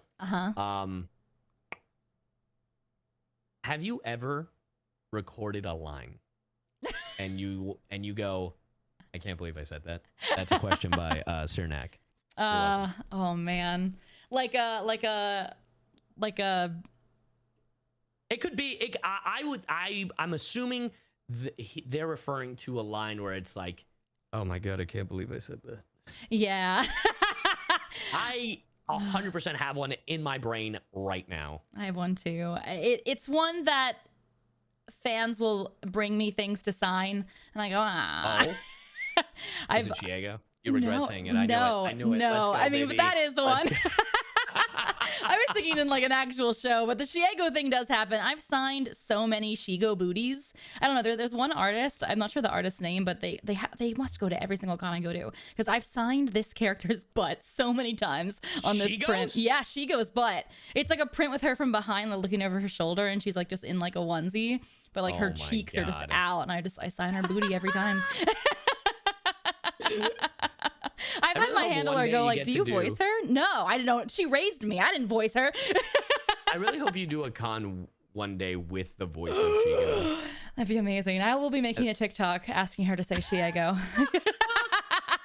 I hope she like agrees. You're about to do it, and she goes, "It's Shigo." The betrayal. I'll be like the TikTok just like that cuts. Would be so funny, and I would be so vindicated. Oh, it would be great if I was like, if that was the whole bit where she said Shigo, and then I was like, I like the camera like goes down. I'm like, no, you have to say Shiego. She's like, oh. That'd be great. That's not what we agreed upon. I know, that's what you said. I'm paying you under the table or something. I don't know. You want those snacks or not? Oh my god. Lines that I said that I can't believe I said that. I voice a character in Overlord named Crush. Do you know? I know the character, but Oh. I honestly always forget you voice this character. I know. I voice a character named Crush Lulu in Overlord, and she's a pink lizard character, and it just awakens something in some subset of some fan base. You did that. Yeah, you know, she's like a lizard humanoid thing. You know what? Let your imagination do with that what you will. She has a line that is, quote, impregnate me, quote. And she screams it at the end of one of the episodes to another lizard man. What? Yeah. I didn't know you say that. I do. Yeah, I know. That's what immediately came to my mind when I can't believe I said that. Yeah. What the fuck?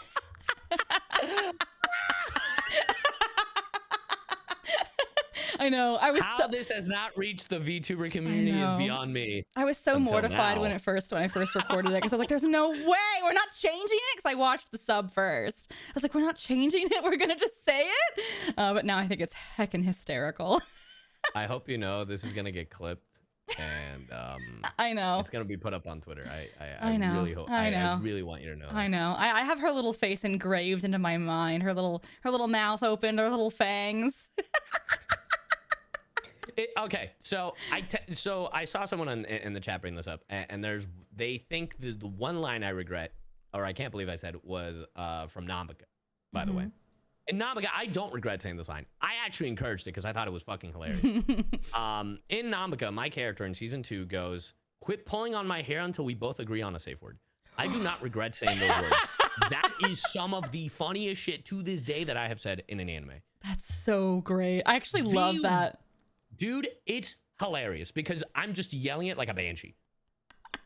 Is it like in the background of something, or is it like main focused on? It is front and center. That's it. No, that fits Nambaka though, because the comedy in that is so borderline raunchy. Not I mean, how do I describe that? Kind of. It's kind of like it's like that. Yeah. That is amazing. What a line.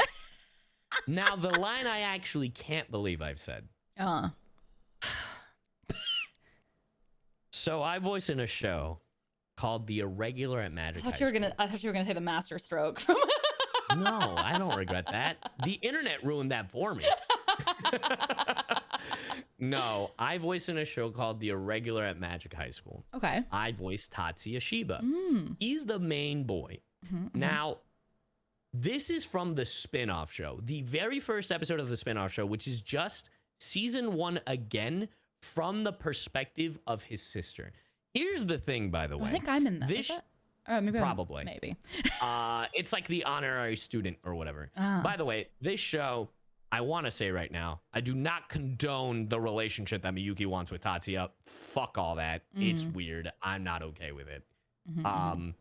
And basically, in this spin-off show, the very first episode, it's Miyuki's birthday. And they go to an ice cream parlor.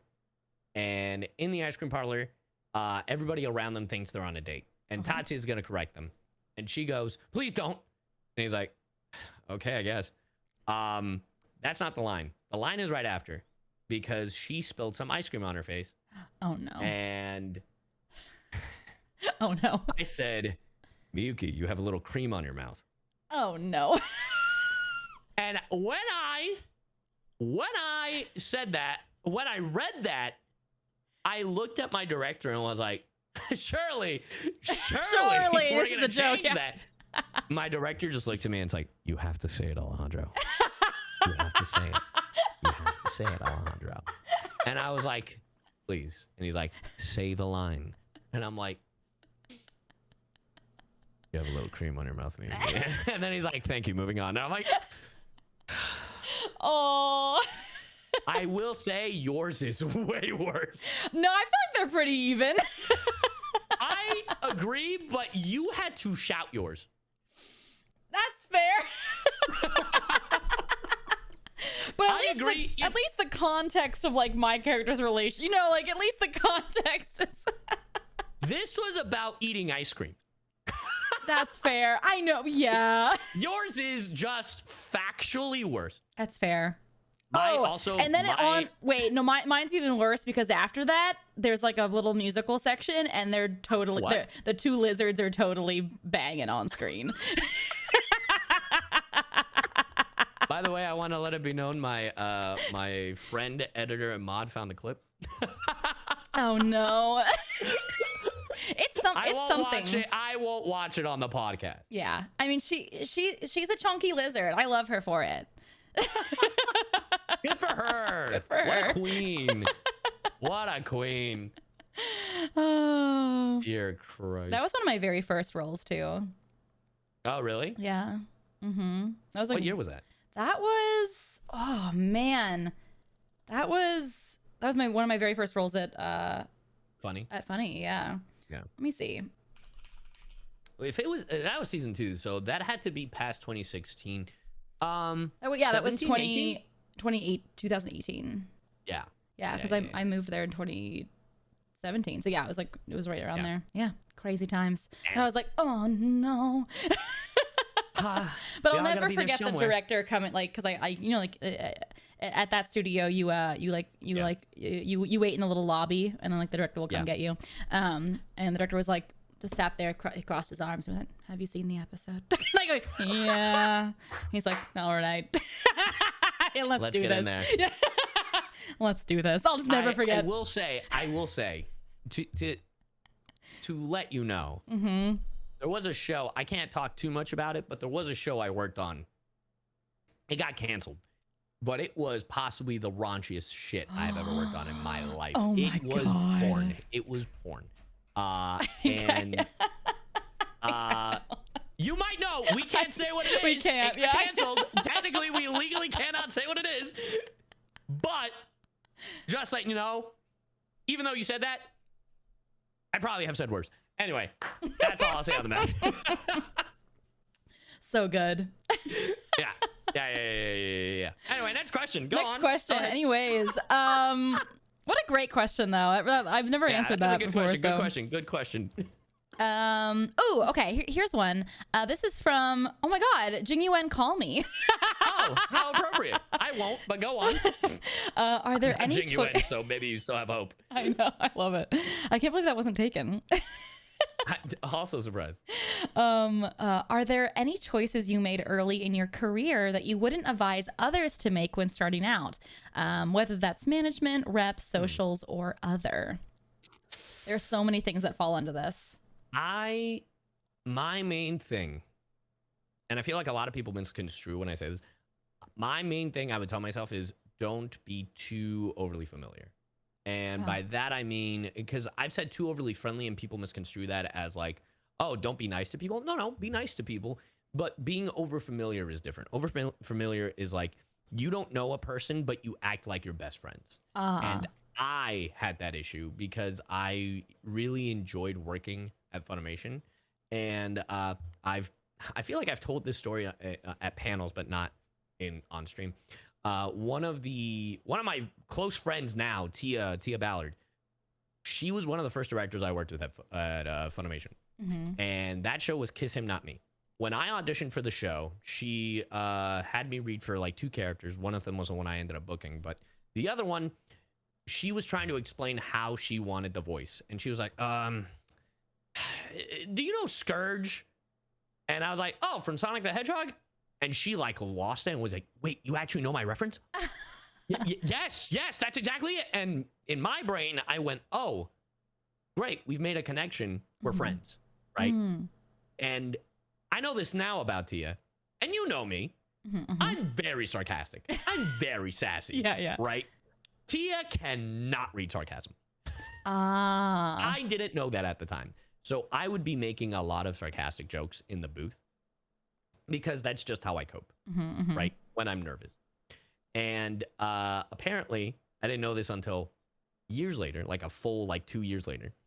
Tia was like, I thought you were an asshole. And I was like, what? Oh. And she's like, yeah, you were so sarcastic and you just came off as arrogant. And I was like, oh, no, I just thought we were friends. And she's like, yeah, I figured that out later. And I was like, what do you mean?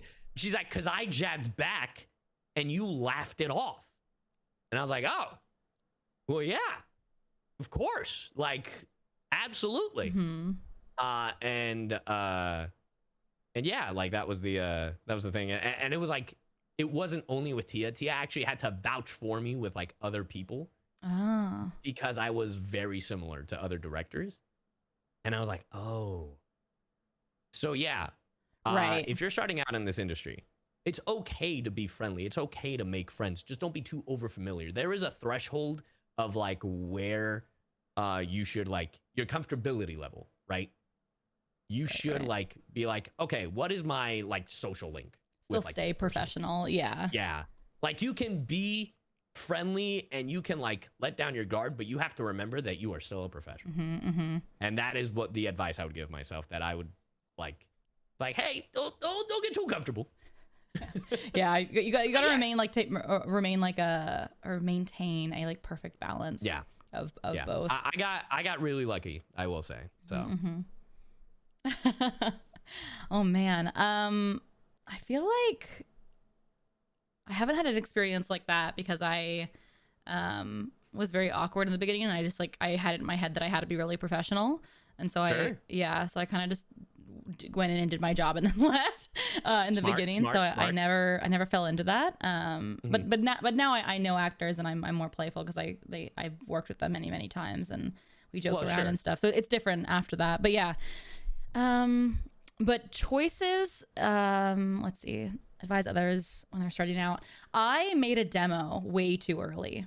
And I spent a lot of money on the demo. I think I spent like $2,000 on the demo. It was ridiculous. 1,500, I think it was. Ridiculous. Yeah. It was way too much. I had no idea what I was doing. It out here? It was in Dallas. Oh, really? Yeah, it was way in the beginning. It was like before I even started working at Funimation. I just like I thought that I needed a demo. I just got some bad advice. Thought I needed a demo. Sure. Yeah, and I spent a lot of money on the demo, and I didn't really have.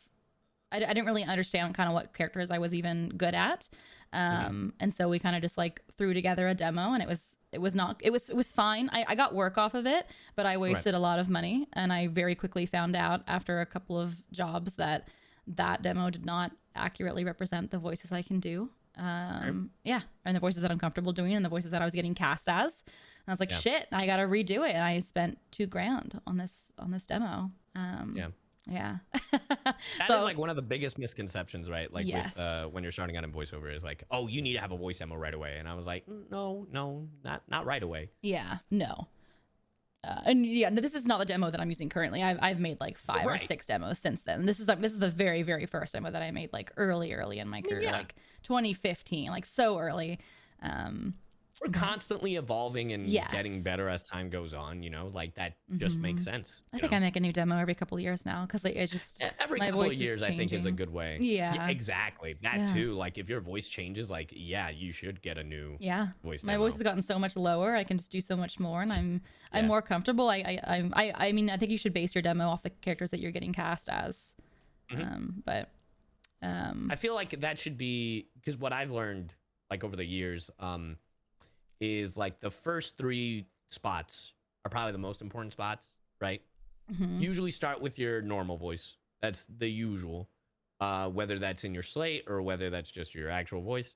And then you can do a completely different voice to differentiate it. And then the third voice is probably like an accent or a singing or a talent that you, because it's like one of those things. It's like, oh, you write out what you can do, right? Like your resume. Like it's like, oh, I can sing, I can beatbox, I can speak another language. It's like, cool. You told me, but you didn't show me. So true. So true. So in your demo, why don't you do that? Yeah. Show me that you can do. One of the best demo reels to this day, and they can probably be, I don't know how they are about it now. They could be like, nah, I kind of hate that demo. I don't know. But Max Middleman, if you've never heard their voice demo, I have not heard his demo. their voice demo is probably prime. Like, this is a voice demo. What? Like, I gotta go hear it now. Dude, like his voice demo is like, he starts off doing military stuff. Like he's like all over the place. And then at one point it's like, we're doing a rap battle starting with you. Yeah, son. And he starts because he's so good at and I'm beatboxing. like, and I'm like, what the hell did I just hear? Yeah. Like that is like a prime example of like, that is a demo. That is a fantastic demo reel. And I don't think he's updated it yet because I'm like, he doesn't need to. It's a great representation of what he can, what he used to do and what he can currently do. And he can probably maybe add on that his voice has gotten lower because of like Red 13, because that's maybe one of the only things that isn't represented in that demo. But even then, I wouldn't touch that thing. Like that thing is like, That's so cool. Yeah, because it makes you memorable. That's like that's the key. 100%. Yeah. So good. I gotta go check that out. Damn. But yeah, there's so many misconceptions with demos. You just gotta make sure that you're hiring the right team to get yours done. Yeah. Yeah, for sure. And there's a demo for everything, right? Like there's like an interactive demo, which is like for video games. There's a character cartoon demo. demos, character demos, commercial demos. I have a singing demo. Yeah, which hey, right now those are needed because so many like companies, especially cartoon companies, they're like, well, in our cartoon, you need to be able to sing, and you need to sing, you need to sing. So it makes sense. Yeah, it's very common right now. But yeah. Yeah, I would also be careful about what you say on social media is another thing. Ooh, 100%. Yeah. I luckily never fell into this. I'm so glad that I kept social media like separate, but I've seen some others make some mistakes and I'm like, oh no, that's forever. I'm right here. What? I'm right here. Oh, this one time Alejandro tweeted. I'm just kidding. I mean, that's totally fair, honestly. Like, no. You just gotta be careful. It's the same thing as it is in the booth. You want to make sure that your experience is like that your presence in the booth is the same as online. Yeah. So you gotta be very careful about what you curate. You know, make an alt account if you want to say some stuff. You know, if you want to vent or whatever. But like, you're not gonna go into the booth, right? Be like, yeah, I just had such a great time. Thank you for having me. You walk out and you're like, man, I can't believe I just had the worst experience of my life recording for Blink.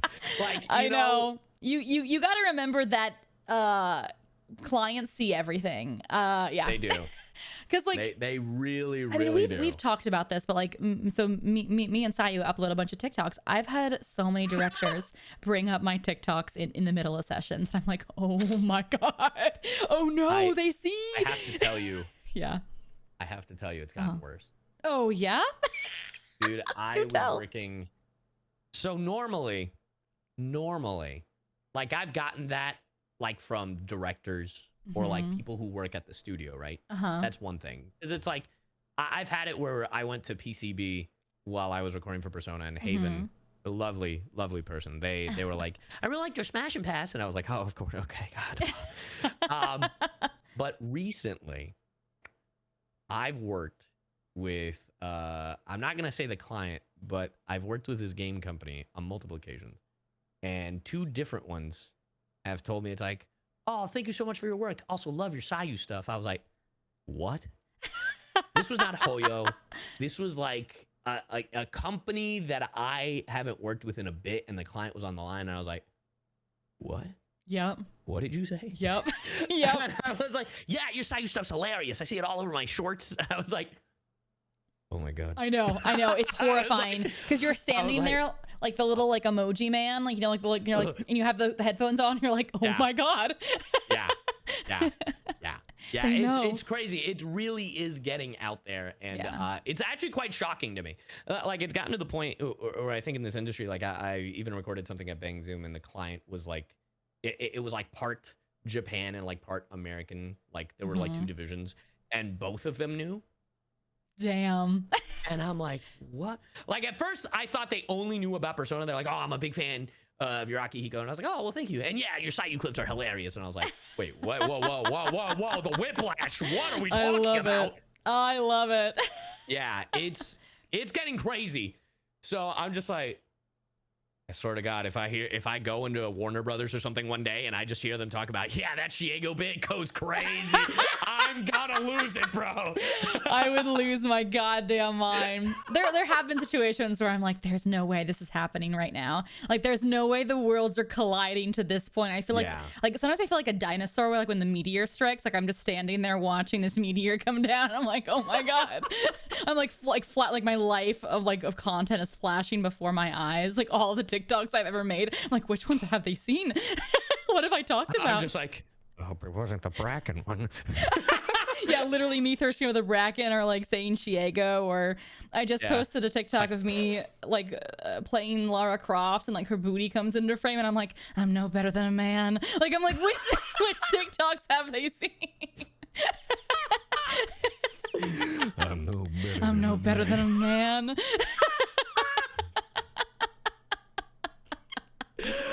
Oh my God. I never what watched do they that, think but of that is me? also true. Yeah. See, chat. Men are pigs. Men in monarchy. No, I'm respecting the workout routine. Sure. I'm respecting the factory, the bread factory, the cake factory. I don't know. You mean the bakery? The bakery. I was like, the factory. Where are Sorry, you going, my brain was only on one thing. Damn. Anyways. Oh my God. Anyways, talking about funny things that happen. This Bro, next. I'm gonna say the same thing. I was waiting for it. I was like, this is a great transition. This is a great segue. This is a great segue. Anyways, talking about funny things that happen, this next person at Put a Bird on It Now, I have several questions. They ask, do you remember any bloopers or funny recording moments you had when doing voice acting in any game? Or like anything, any project? Man, I have a few. Go ahead. Okay, one of the very first, these are more funny recording moments. There was one time I was recording Nambika, and I remember it was the first time that Hayden came to America. Like, well, I came to America, but came to visit me. It was like we had just started dating, and they hadn't seen behind the booth, right? And Aaron Dismuke was the director, and I'm absolutely going to put him on blast. I bet those sessions were so fun. Yeah, no, working with Aaron is always a treat. Yeah. And he was like, yeah, Hayden can join. And I was like, okay, cool. So Hayden was sitting on like a chair watching us work. And there was this one scene, I remember, I think it was in season 1. It was right after when Jugo had gotten separated from everybody else because there was this whole thing during the tournament. Where he, like, Spoilers. I'm just kidding. Relax. This is from 2016, bro. Anyway, there's a moment where Uno is hugging a body pillow of Jugo. Mm-hmm. And we did the line like twice. And Aaron's like, you know, can we do it one more time? And could you say it like you're coming onto a baby? And I was like, what? Just try it. Just try it. Aaron was always weird with like how he would describe certain things. So he muted the mic, and apparently what I did was I like kind of leaned into the microphone. So almost like talking to like almost like, you know what I mean? And then literally like in a baby voice? No, not in a baby voice, but like, I mean, Uno was asleep, so it's like a sleepy kind of voice. Okay. But it was really funny because then Aaron, as the mic is muted, he started slamming the desk and he goes, he's doing it. He's actually doing it. And was he joking with you? Is that not the direction he wanted? He was fucking with me the whole time. But that was the take he ended up using. I love it. I love it. He's like, he's in there. He's really, he's really taking my direction to heart. Actually, and then afterwards, he was like, "You actually did that," and I was like, "Well, yeah."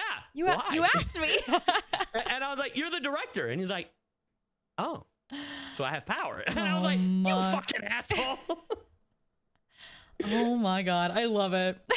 Yeah, I love Aaron. He's so funny. I bet those sessions were a blast. That show just like leans gives so much. Yeah, there was another moment when we were recording. It wasn't with Aaron. I was recording with Tia. I can't remember the name of the show. It was like one of those like mobile games that got turned into an anime. Mm-hmm. And literally, I was doing these yells, and Tia was my director. And I remember that Felicia Angel and Jesse Greeley were just hanging out in the booth. Mm-hmm. And I was doing like a huh, and they stopped the session. Yeah. Tia looks at me and goes, "We both know you can do better." Damn. At this point, we had already built like a sibling relationship, just for context. Right. But I was like, "Damn!" And Felicia just goes, "We're not mad. We're just disappointed." And then I do it, and then Tia unmutes the mic and goes, "See, better." And Jesse Greeley from even behind both of them was like, "Why you holding out on us, bro?" We knew you had it in you. Yeah. The best part was when I moved to LA the first time, Tia had made me a frame that with the text, "We both know you can do better." I love it. Wait, that's so cute, actually. Yeah, it was adorable, and I love that. So, but yeah, I'll never forget that story. It was so funny. I think the show was called Grand Crest War. I'm gonna have to look this up. Yeah, probably. It sounds familiar. There were a lot. That was like the season where like they were doing a lot of that. No, not that one. Not Grand Crest War. Yeah, no, there was a bunch. I'll have to look it up. Yeah. What was your funny bit while I look this up? I was in an anime called Kimono Friends.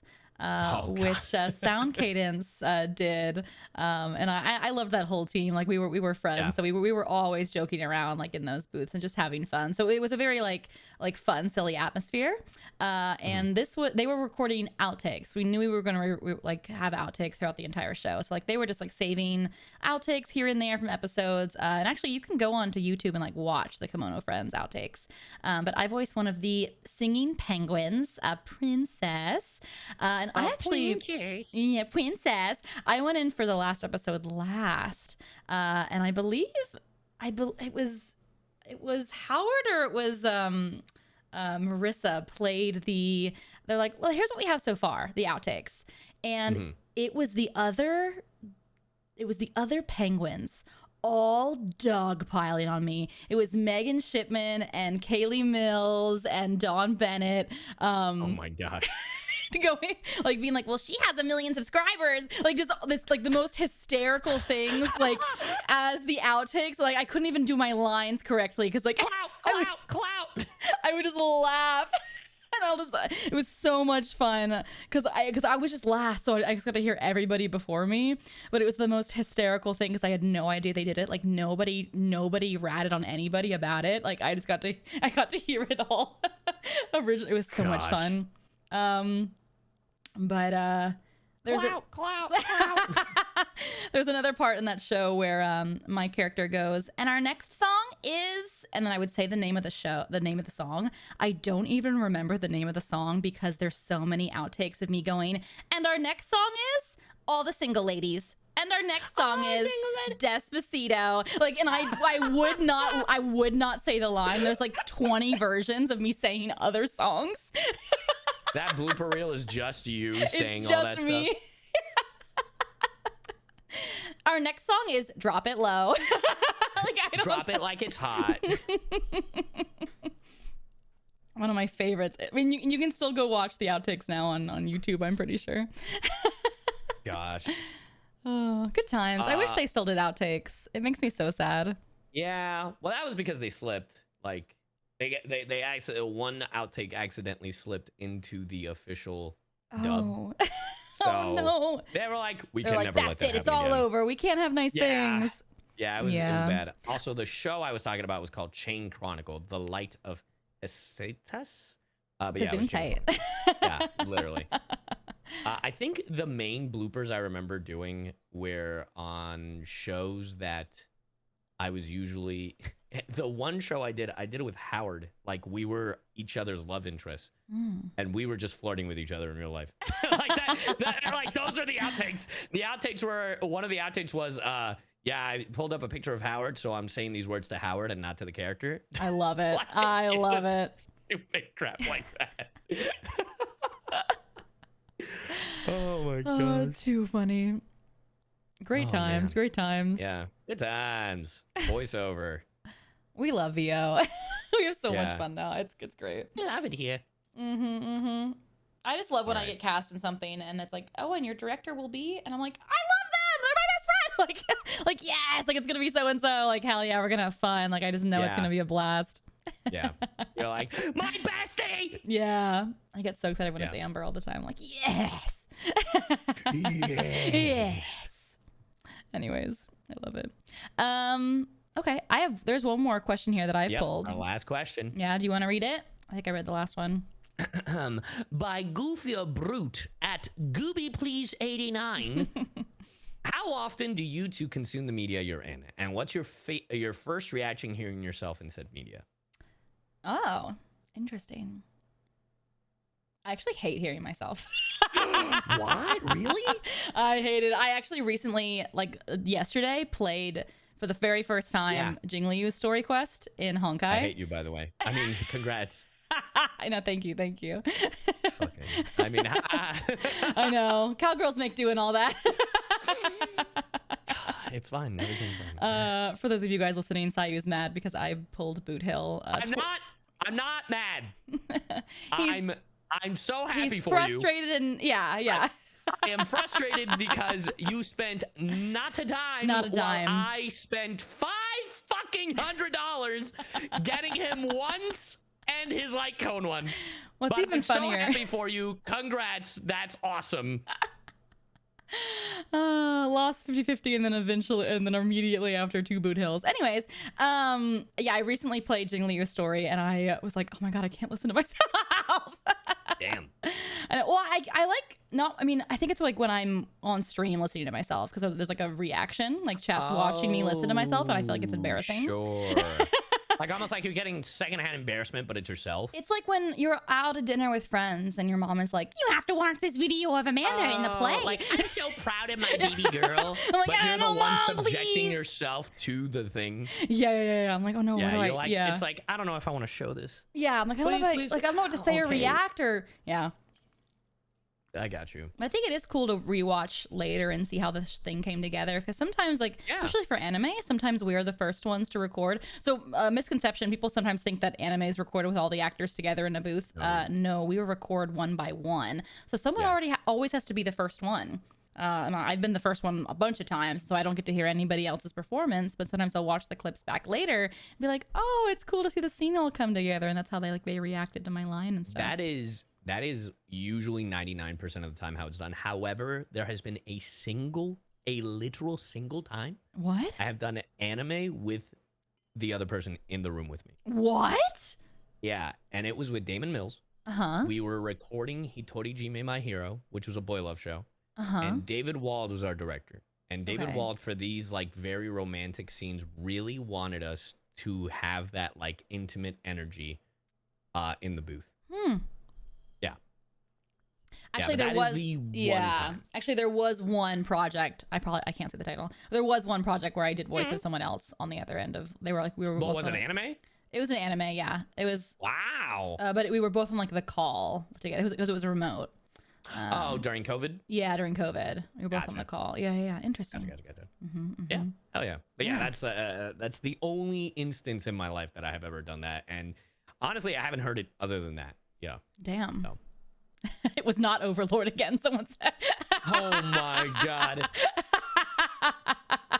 Oh no. Now make little happy lizard noises. Damn. Those are noises, right? Yeah, that's exactly what that sounds like. But yeah, I mean, I consume a lot of the media that I happen to be in, and that's just because, like, I mean, I'm a nerd for this shit, right? Like, I grew up with all this stuff, and I've been fortunate enough to voice in things that I was going to play, watch, you know, whatever already. Like with Kaiju, with Persona, with like, I mean, Genshin, Honkai, like literally 90%. Like, it just happens to be the things that I stream, and everyone's like, Sai only streams the things he's in, and I was like, no, it just happens to be. It just happens. Like I was gonna love this thing anyway. I'm just very fortunate that I got to be a part of it. Yeah, I totally agree. Like literally, when I streamed God of War Ragnarok, people were like, "You're only playing this because you're in it." I'm like, "No, it's it's a good game." Same with like Spider-Man, and then everyone's like, "Oh, there's Sai again." Or like Final Fantasy. Yeah. Oh my god, bro! Like, bro. And even when I don't, like, it's gotten to the point where my content creator agent will be like, "Hey, they want you to play this. You voicing it, right?" And I was like, "No." Oh. What do you mean you don't? And I was like, I thought you were in everything. Yeah, literally what they said. And I'm like, I'm not. I love it. You're like, no, it just happened to be a lot. Dude, I don't like right now. I'm currently playing Paper Mario: The Thousand-Year Door, and I was like, there's no way.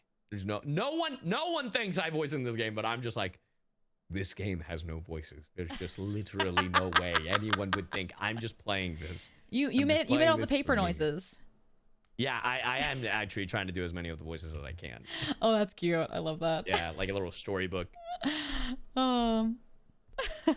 But yeah, I enjoy it. I will say the very first time I heard myself as Shallot in Dragon Ball Legends, I almost cried because I grew up with Dragon Ball. So I was like, there's literally a video of me on Twitter, I think, to this day. I haven't taken it down. It's just me going, I'm in a Dragon Ball game. And that's so cute. Yeah, like it was like back in like 2018, and I was like, this is really cool. Yeah, this is really, really cool. It's crazy to have those moments where you're like, I really did that thing. Shit. Yeah, that's so crazy. I'm in there. It's me. Was it the first time you had that that recollection, that moment of like being in something? Yeah, where you're like, shit. Like you just have that like you're watching yourself from above moment. Oh, for 100%, like a 100% for that. But like before then, I had opportunities up to that point. Like I had already done my first lead in an anime. Like I had been in supporting roles, but that was such a, because even then, like I had done so much Dragon Ball like content, that I was just like, this is like so much of me that like getting to be a part of this was so crazy. So. I remember one of my friends I think it was his name is Afrocentury, like his online handle. He had asked me when I booked that. He was like, "Do you think this is it?" I was like, "What? That you've peaked? Like you've made it to the?" And I was like, "Fuck no." And he goes, "What?" I'm like, "Yeah, this is like the start. This is like the start for me. Like, and it really was. Yeah. I was like, this is just solidified that this is exactly what I want to do." You're like, damn, I hope not. Yeah, exactly. I hope it's I was not the like, peak. Bitch, I just started. Oh, that's so cute. Hell yeah. Yeah. I had a similar moment when One Piece Film Red came out. Yeah. Yeah. For you guys that don't know, I voice Uta in One Piece Film Red. Utah. Utah. Yeah. No, Uta. And we did a premiere at the Chinese theater downtown in LA. That's so cool. It's a huge theater, and I got to bring my mom and my dad. And I remember just like sitting there and being like, "Holy shit, this is real!" And like doing like the stepping away, like with all the like the cameras and the interviews on the red carpet. And I was like, "Am I here right now?" It was wild. Real. I know. I was like, "Holy shit."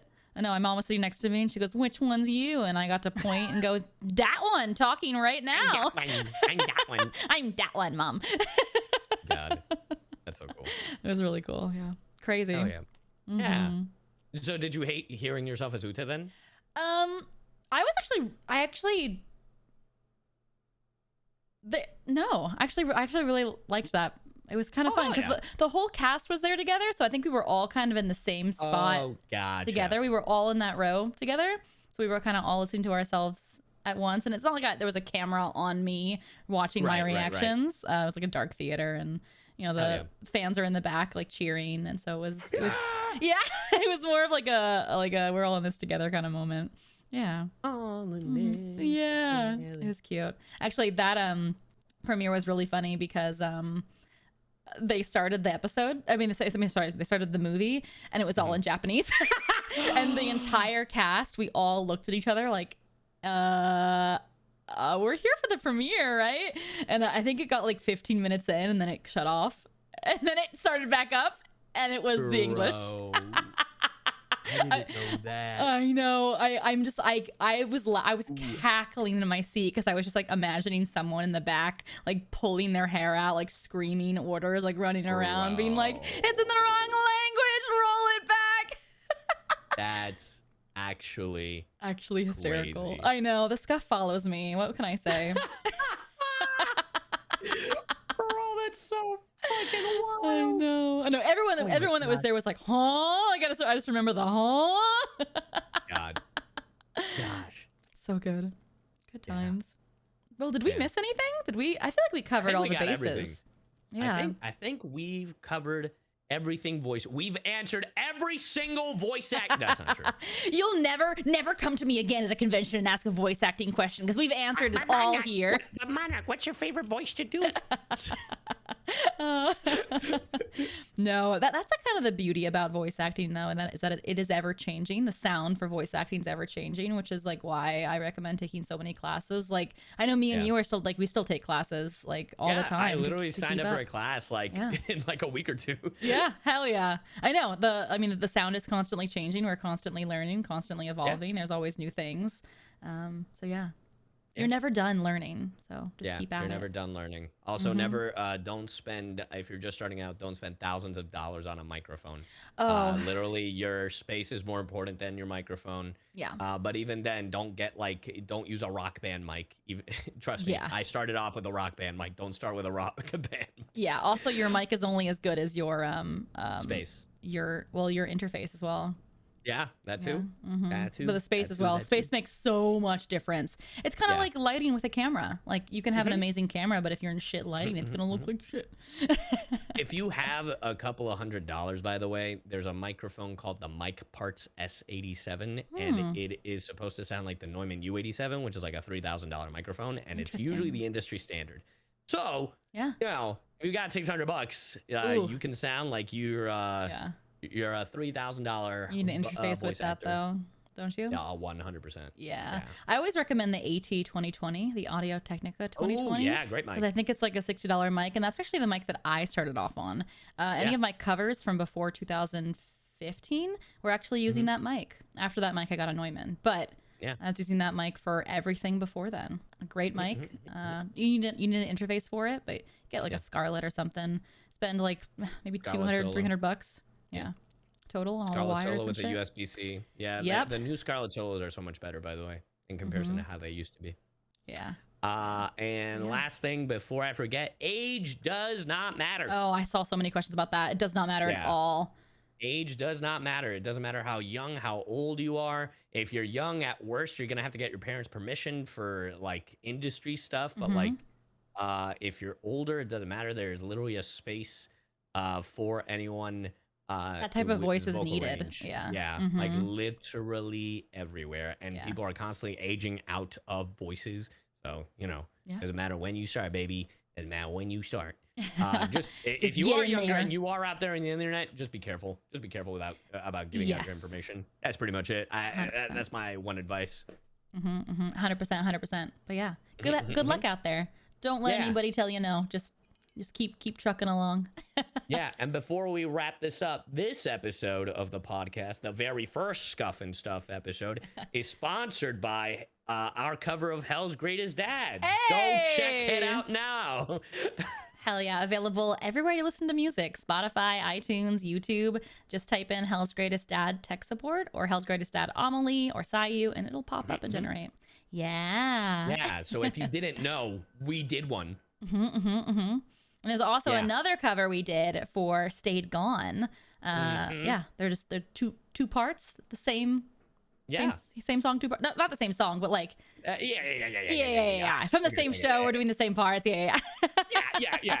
I'm still voicing Alistair, like doing the Alistair as. Singing. I love it. I think you sound great. I love all the comments saying that you sound so good as Alistair. I'm glad folks really like it. So yeah. Sounds great. But hell yeah. Well, thank you guys so much for listening. We'll see you guys next time for episode 2. 1. What? The bit is it'll be always episode 1. Oh my God. Did you forget? I can't fucking believe you, dude. That'd actually be really funny. That's what we said last time. Well, come back for episode 1. I'm ending it at that last yell I did. Yeah, sounds good. Sounds good to me. Like, what the fuck? That was literally I one of the bits. I forgot. Yeah, I could tell the first time. I could tell the first time when I said episode 1. Wait, but for now that we're off the now that we're off the button, are we naming the other one episode 0 and this is gonna be episode 1, or is that gonna be episode 1 and this is gonna be episode 2? No. You don't understand. Okay, so naming convention wise, it'll still be episode 0, episode 1, like that kind of thing. Oh, do you want to do it like 0 and 1? Or it could be episode 1, episode 2, however you do it. But when we say and introduce it, we're always saying, "Welcome to the first episode of Scuff and Stuff." Okay, gotcha. I'm on board now. You're gonna forget, and I already know. I cannot control the remembering.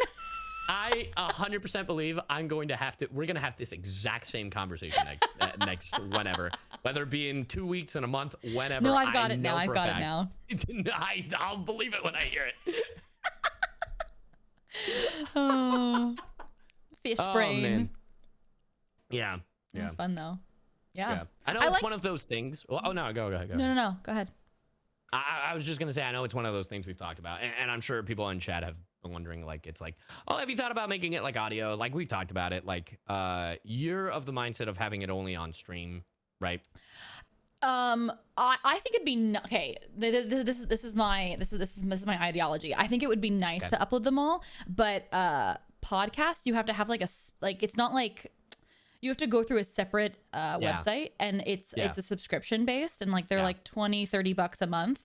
And my mentality is we're gonna have like 1 or 2 episodes at $30 a month, you know?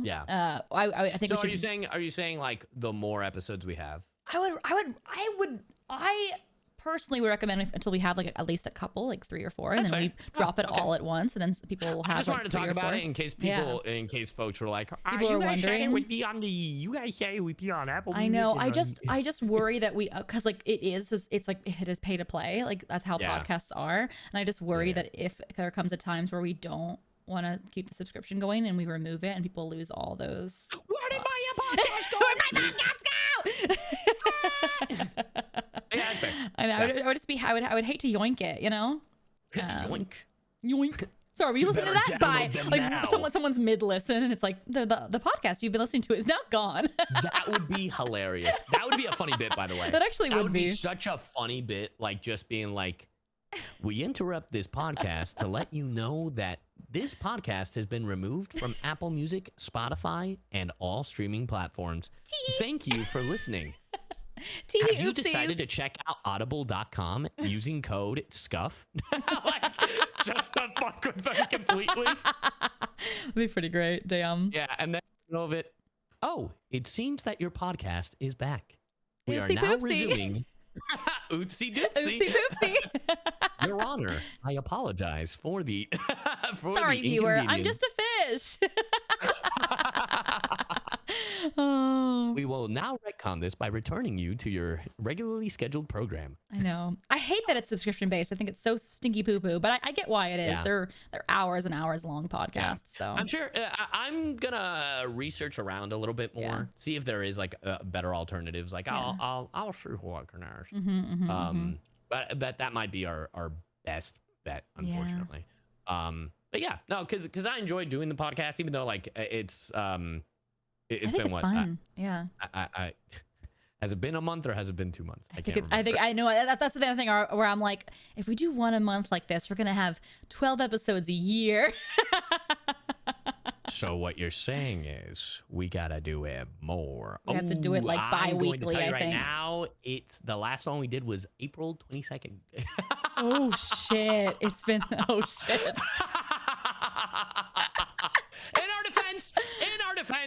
In our defense, that We're was the pilot. busy. We're That was the pilot. traveling. It wasn't even. Look, traveling is one thing. It was the pilot. And That's true. We were testing stuff out. with the pilot, I feel like you could be a little bit inconsistent.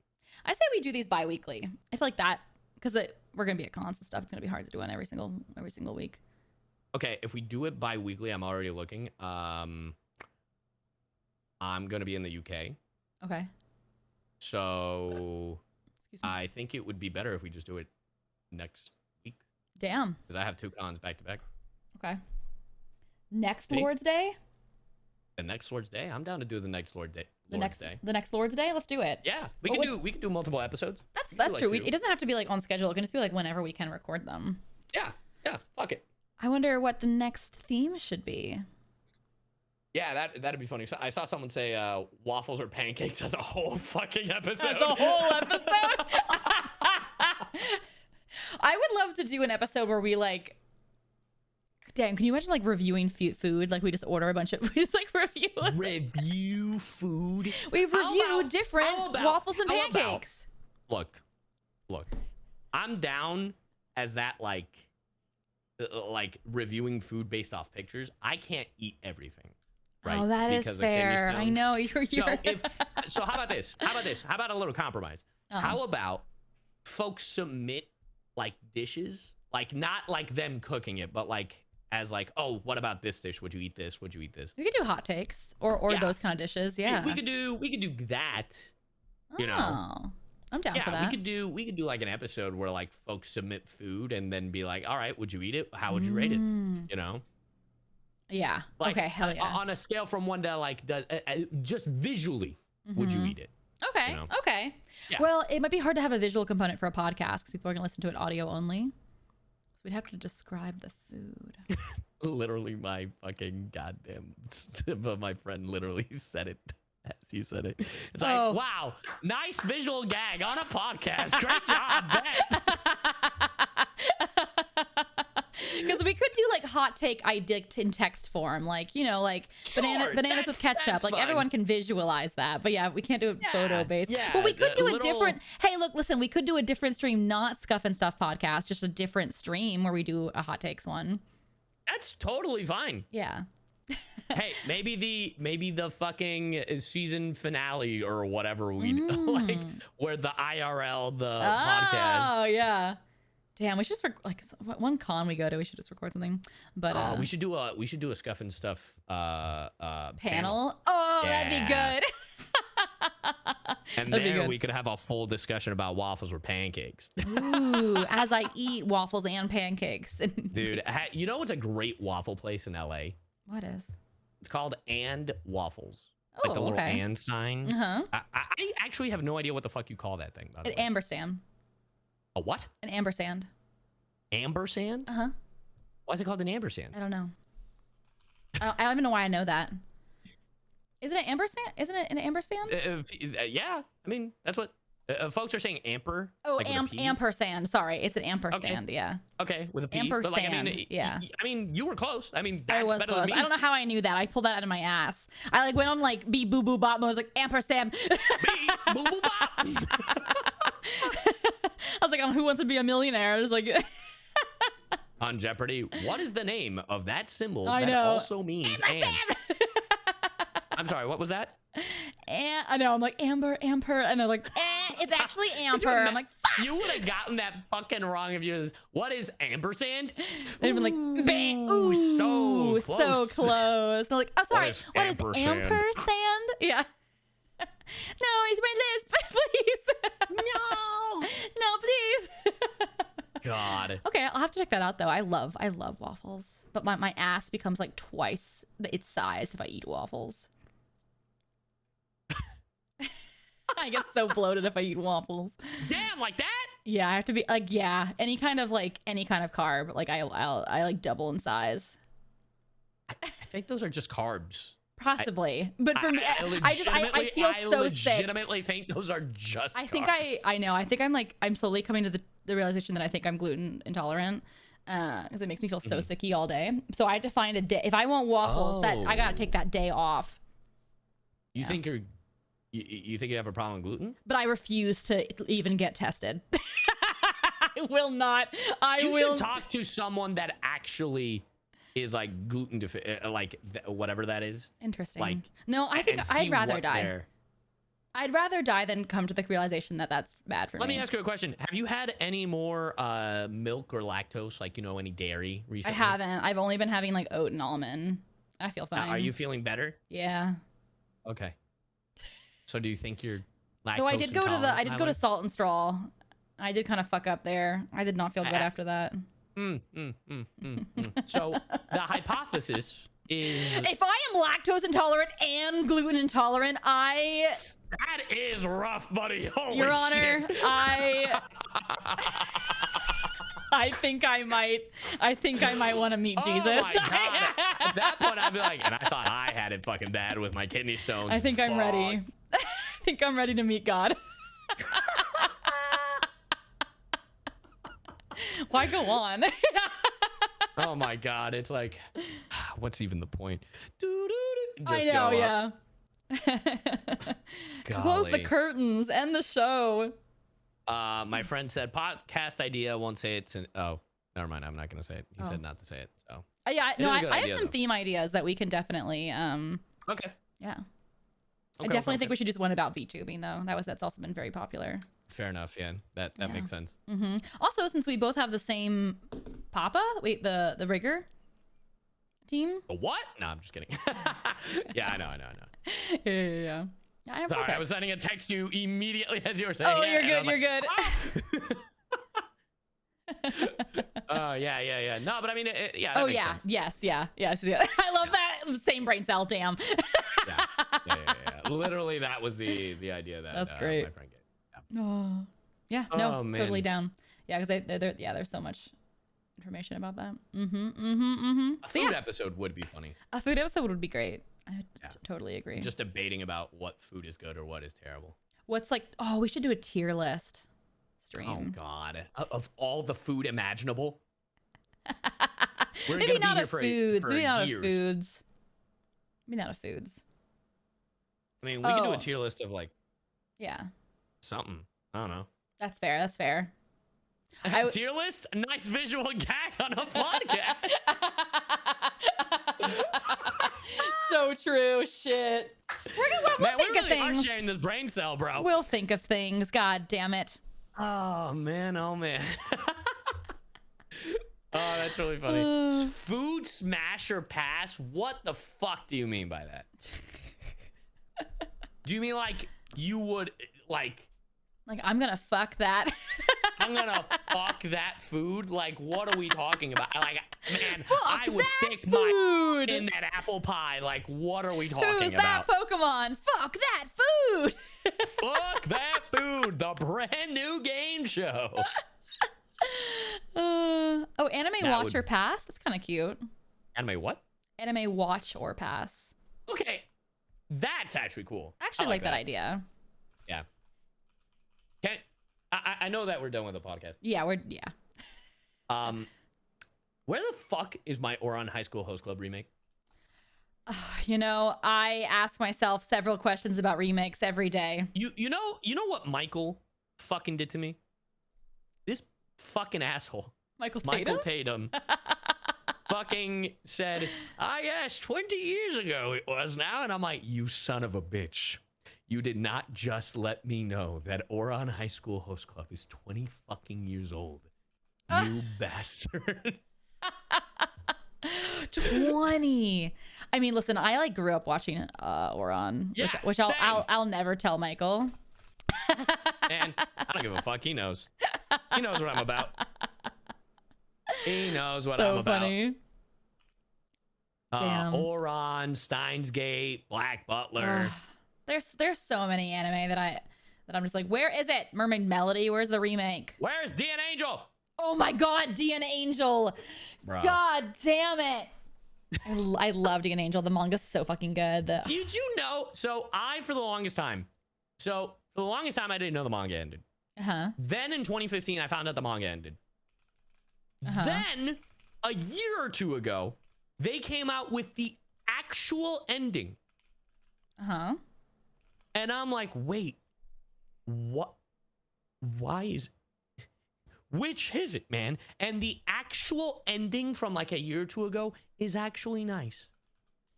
I actually never finished DN Angel. Yeah, because the ending, quote unquote, of DN Angel is just Daisuke on a fucking pressed back on a tree, and Riku thinking that she couldn't tell if he was Daisuke or Dark, and that's how it fucking ends. And I'm like, I'm left here What? thinking that this is the end, and it took another 9 years for me to find out that wasn't the actual ending. What's the actual ending? The actual ending is happy.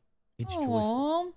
And I'm like, this is what I deserved years Damn. ago. I was so normal about Dark. Nah, Dark was so cool. No, I was so normal about him. I hated Crad. That bastard. The Reverse blonde Dark. one? Yeah, Yeah. Reverse Dark. Yeah. Yeah. Oh, I have a question for you. Have you read any more Akatar? Fuck you. Read that goddamn book! I'm on chapter 26! Read! You didn't bring it Consume up on the that book podcast, like so it you're a doesn't count. starving man. We didn't talk about it on the podcast, so it doesn't count. Ask me again next week. Oh my god. Okay. You gotta read this book. You gotta ask me again next week. All right. I'm not You gonna gonna give him lie, time? No, planning... I saw his little VTuber try to talk, and I knew the answer that was gonna come out of his mouth. Bro, I was dead ass planning to read it before the podcast. And I realized I had left it in my car. The excuses. You can Texas. download the online version. How dare you ask me to read this tale in digital format after I've smelled the pages, felt The podcast. Let's listen crisp to Natalie book. Von Sistine as Nesta. felt that crisp book in my hands. I actually can't read books. I have to read them on my phone. Bro, I can tell you can't read, Miss Utah over here. I can't read books like in my That's coming physically. from someone who can't fucking Physically, read, by like a the way. physical book. I can't like turn pages. I read books on my Why? phone. Does it hurt your fingers? I know. I get like I get like distracted. Like I'm an iPad kid, but like I'm 30. Wait a minute. You get distracted from the fucking pages and not your phone? I Like, just don't what are like you it. I just don't talking like a physical book. There's something I just don't like it. I like it on my phone. And then once I finish the book, I buy the trophy version for my shelf. So I have the books physically, but it's after I've read them. I buy the really nice hardcovers. I kind of get it. I can carry so many more on my phone. Get it. Yeah, I kind of travel a get lot. the method about the trophy book. I kind of get it. Yeah, because I've read all of Kaiju #8 on my phone, and I have all of the physical manga, but I have not opened the physical manga. Yeah, so yeah. I kind of see what you spitting. Yeah, a little bit, yeah, just yeah. a little bit. Not too much. I also feel like it breaks the spines when you open them. So I obviously, 100%. I like to keep them mint. If I'm reading a book and I'm like, it's in my backpack and I'm traveling and I'm throwing my shit, it's gonna get really messed up, and I want it to be mint condition. All right, that's why you get 2 pairs.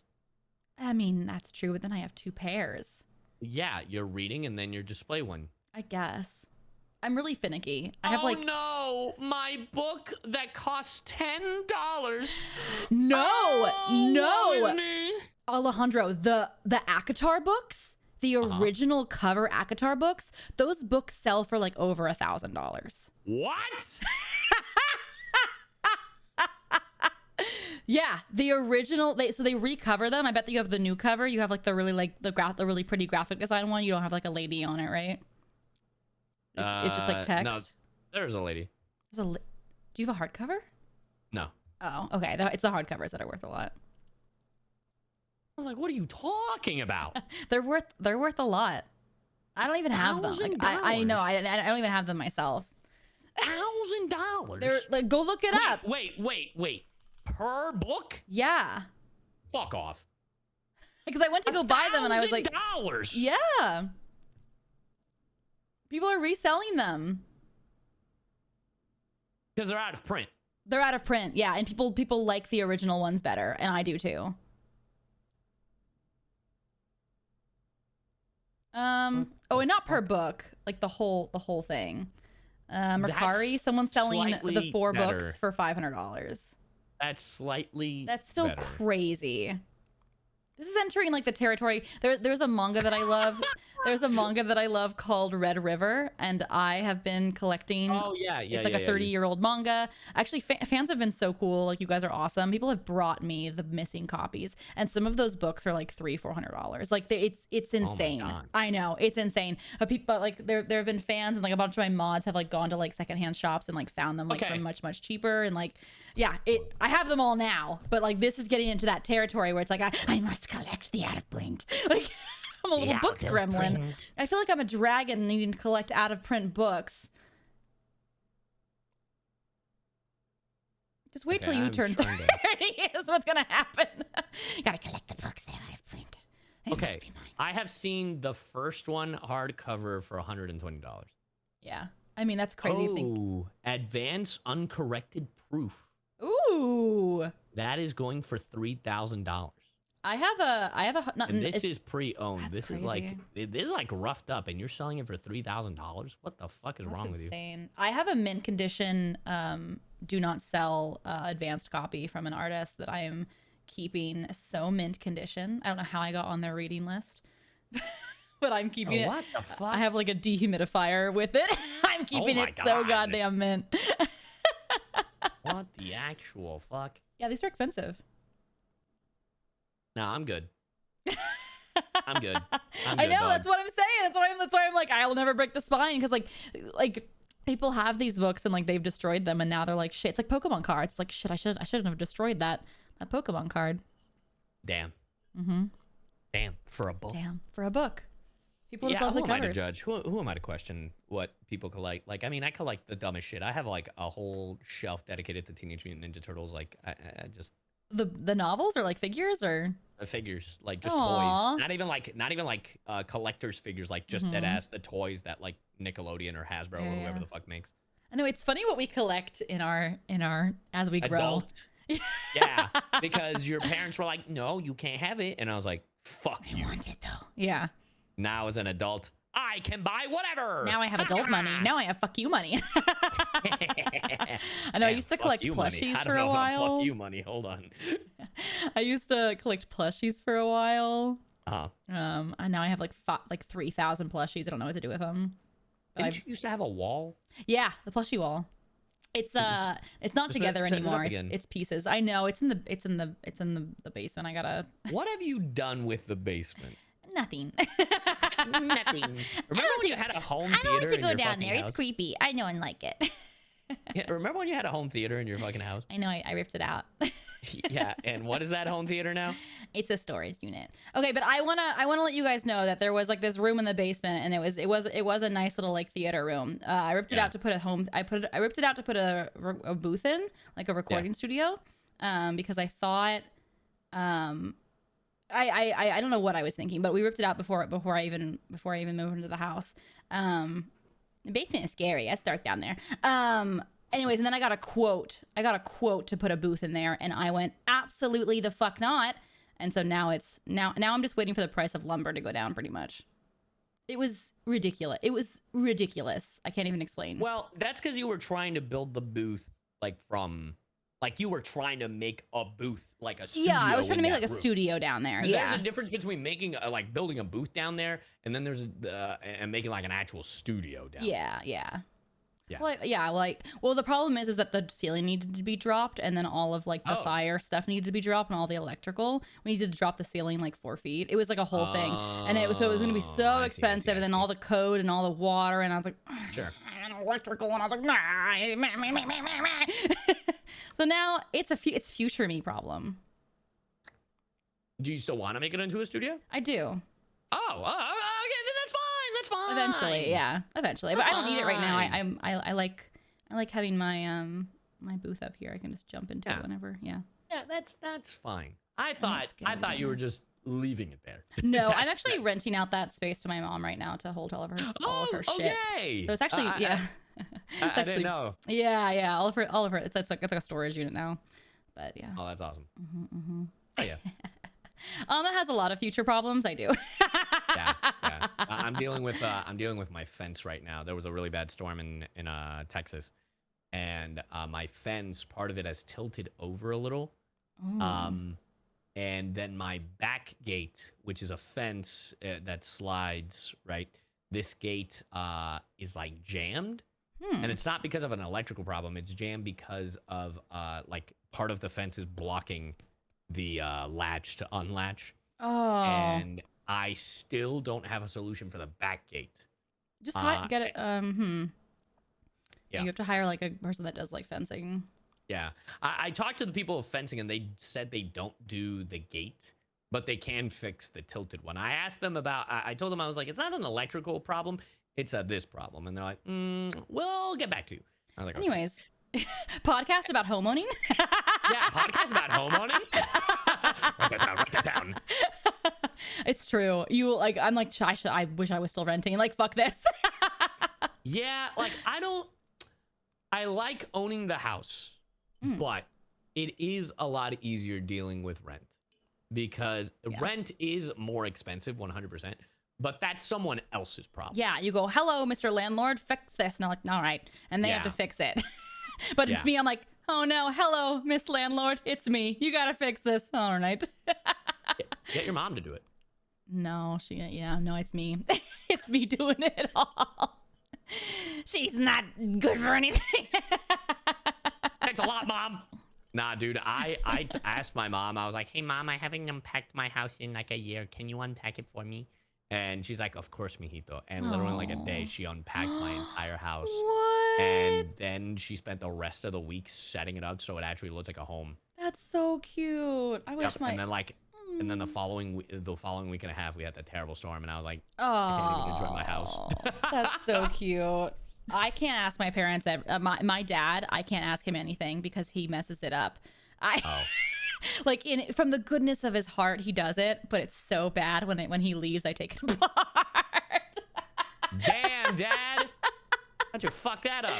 Yeah, he hung some curtains and he hung them like crooked, but in the middle of the window, so they didn't even reach the end. Bro. And I walked in and I go, what were you thinking? What were you thinking? Dude, I'm gonna be honest. I get that.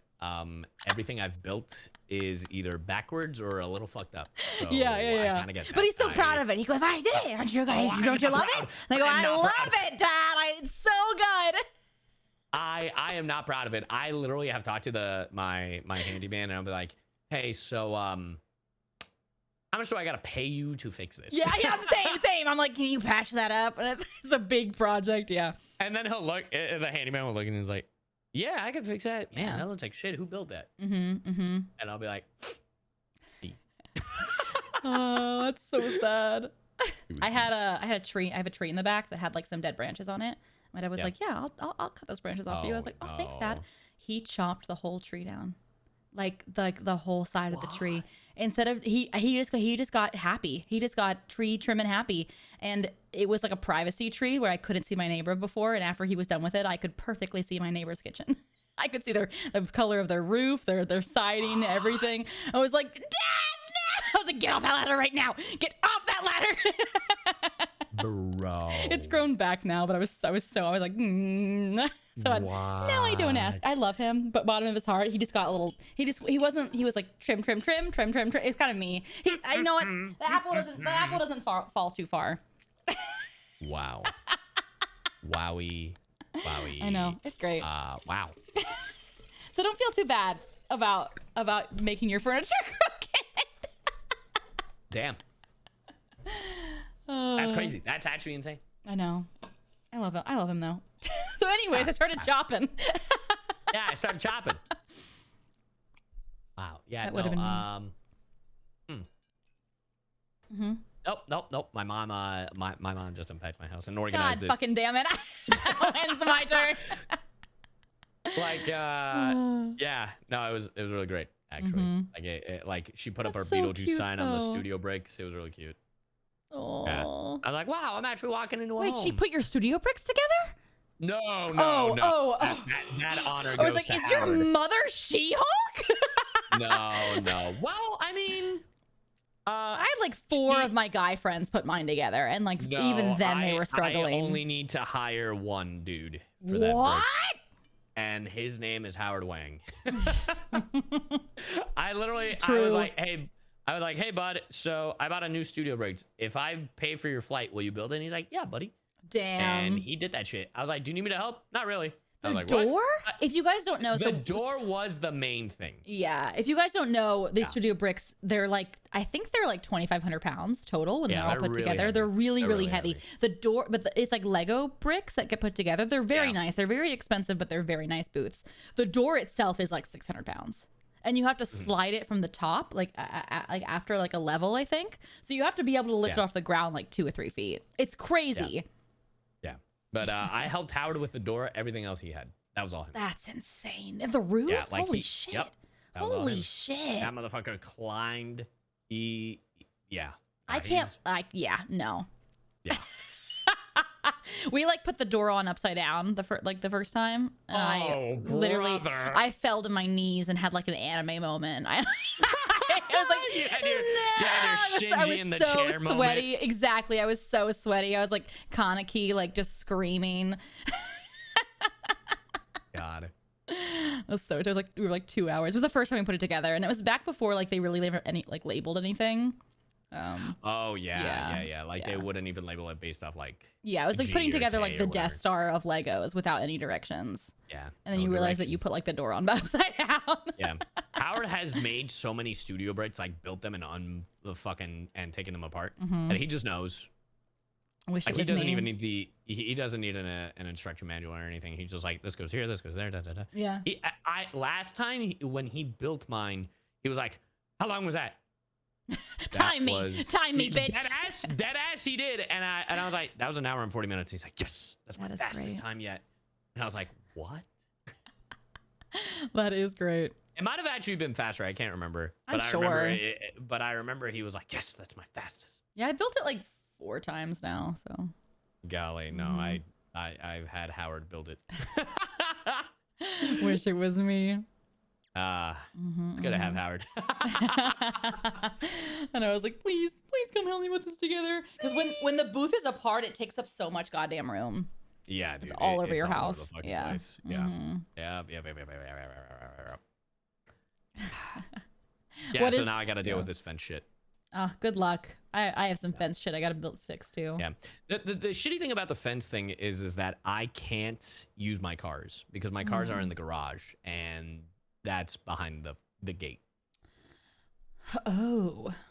Yeah. So You gotta get. They might have to like rip it out and Yeah, it that's might what be I was that the thinking ground of. has gotten soft and like they're just leaning because of the ground. It might not have been cemented correctly. well, it's different because the fence leaning is separate from the gate.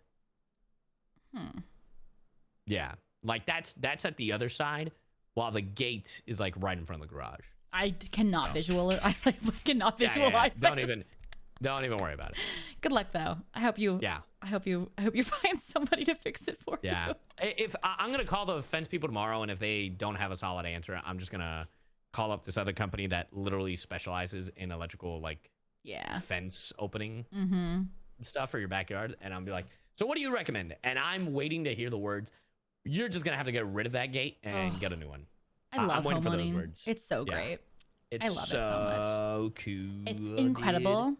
I love my house because my house was built up higher than my neighbors, but the fence doesn't go down, so all of my landscaping and everything like slip. It's starting to like slip into their yard, so I'm gonna have to hire a company to like, I don't even fucking know what, lower the fence.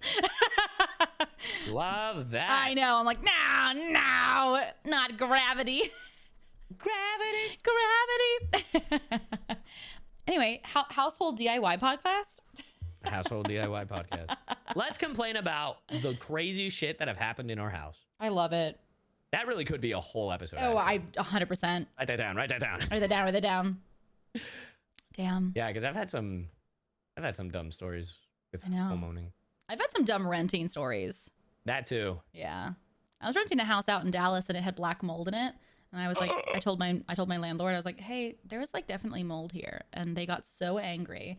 And they were like, it's not mold. And I was like, well, I'm an actor. I'm a singer. Like, if I get sick from this, like, it's going to be a problem. And they were like, well, we'll have a company come out there. And if it's not mold, you're paying for it. And I was like, all right, bet. And it was. And the whole house had to be fumigated. It was like, yeah. And I was like, yeah. What are you going to say now about it? What are you going to do now, What are you going to do now about it? Oh, yeah, that black stuff growing up in the corners? Fucking Christ. If it's there for decoration. It's there for decoration, you know. It's it's pink. Well, I think we had a successful second episode. We'll figure out what to do with these. And third. Yeah. No, I'm just kidding. You mean first episode? 0.5. The 0.5. What if like every episode was like 1.1, 1.2, 1.3? Oh my God. Way to confuse the masses. How many we do in a season? How many episodes? How many episodes? I don't fucking know, Anime dude. style? 12? 12? Then maybe we should just do once a month. Like, what the fuck? We should God. record 2 at once, though, I will say. I agree. I agree. Maybe we'll do 2 next time. Yeah. Maybe we'll do the We do like to hear VTubing ourselves talk. VTubing and homeowning episode. Oh, damn. I feel like we could do VTubing and like art. Commissioning art online. I don't know. I don't know. Something. We'll figure it out. Maybe, We'll figure it maybe out. It'll be, We'll brainstorm. Maybe it'll be VTubing and a quart of thorn and roses. Damn. I mean, if you finish the goddamn book. All right. We'll talk about book club, the book club episode. The book club episode. That's the point. There's episode 1, episode 1.5 is then us talking about you reading ACOTAR. And then episode 2, and then episode 2.5 is then the next chapter of you reading ACOTAR. Guitar. It's the mini episode. So what do you think of the second book? I haven't even started. End of the clip. Hi, welcome back to Scuff and Stuff Book Club, where we check back in on Sayu reading ACOTAR. Sayu, Damn. how you holding up over there? Flustered.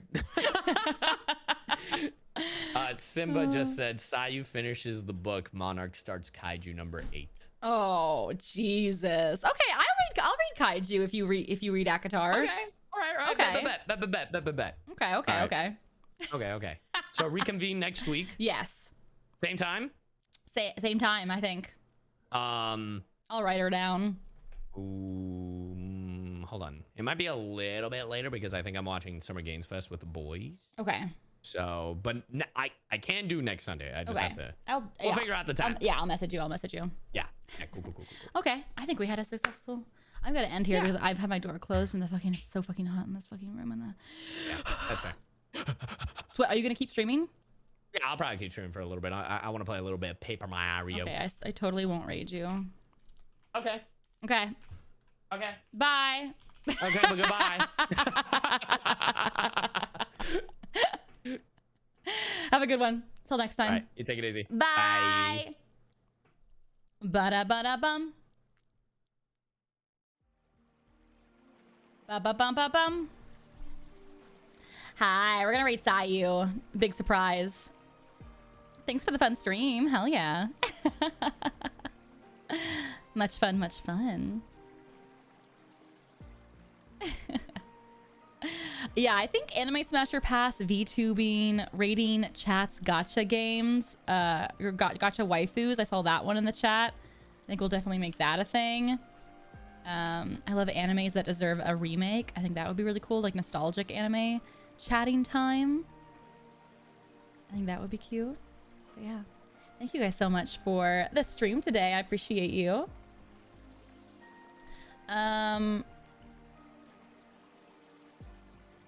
No collab tomorrow, I don't think, but I will let you guys know. Thanks for the stream, though. So many good ideas. I agree. I saw the chat waifu one at MomoCon. It was fun. Did we do a waifu chat stream? I guess we did. Oh no, we did a Baldur's Gate Smasher Pass, right? Anyways, let's go rate Sayu. Have a great rest of your night. See you guys next time. Bye.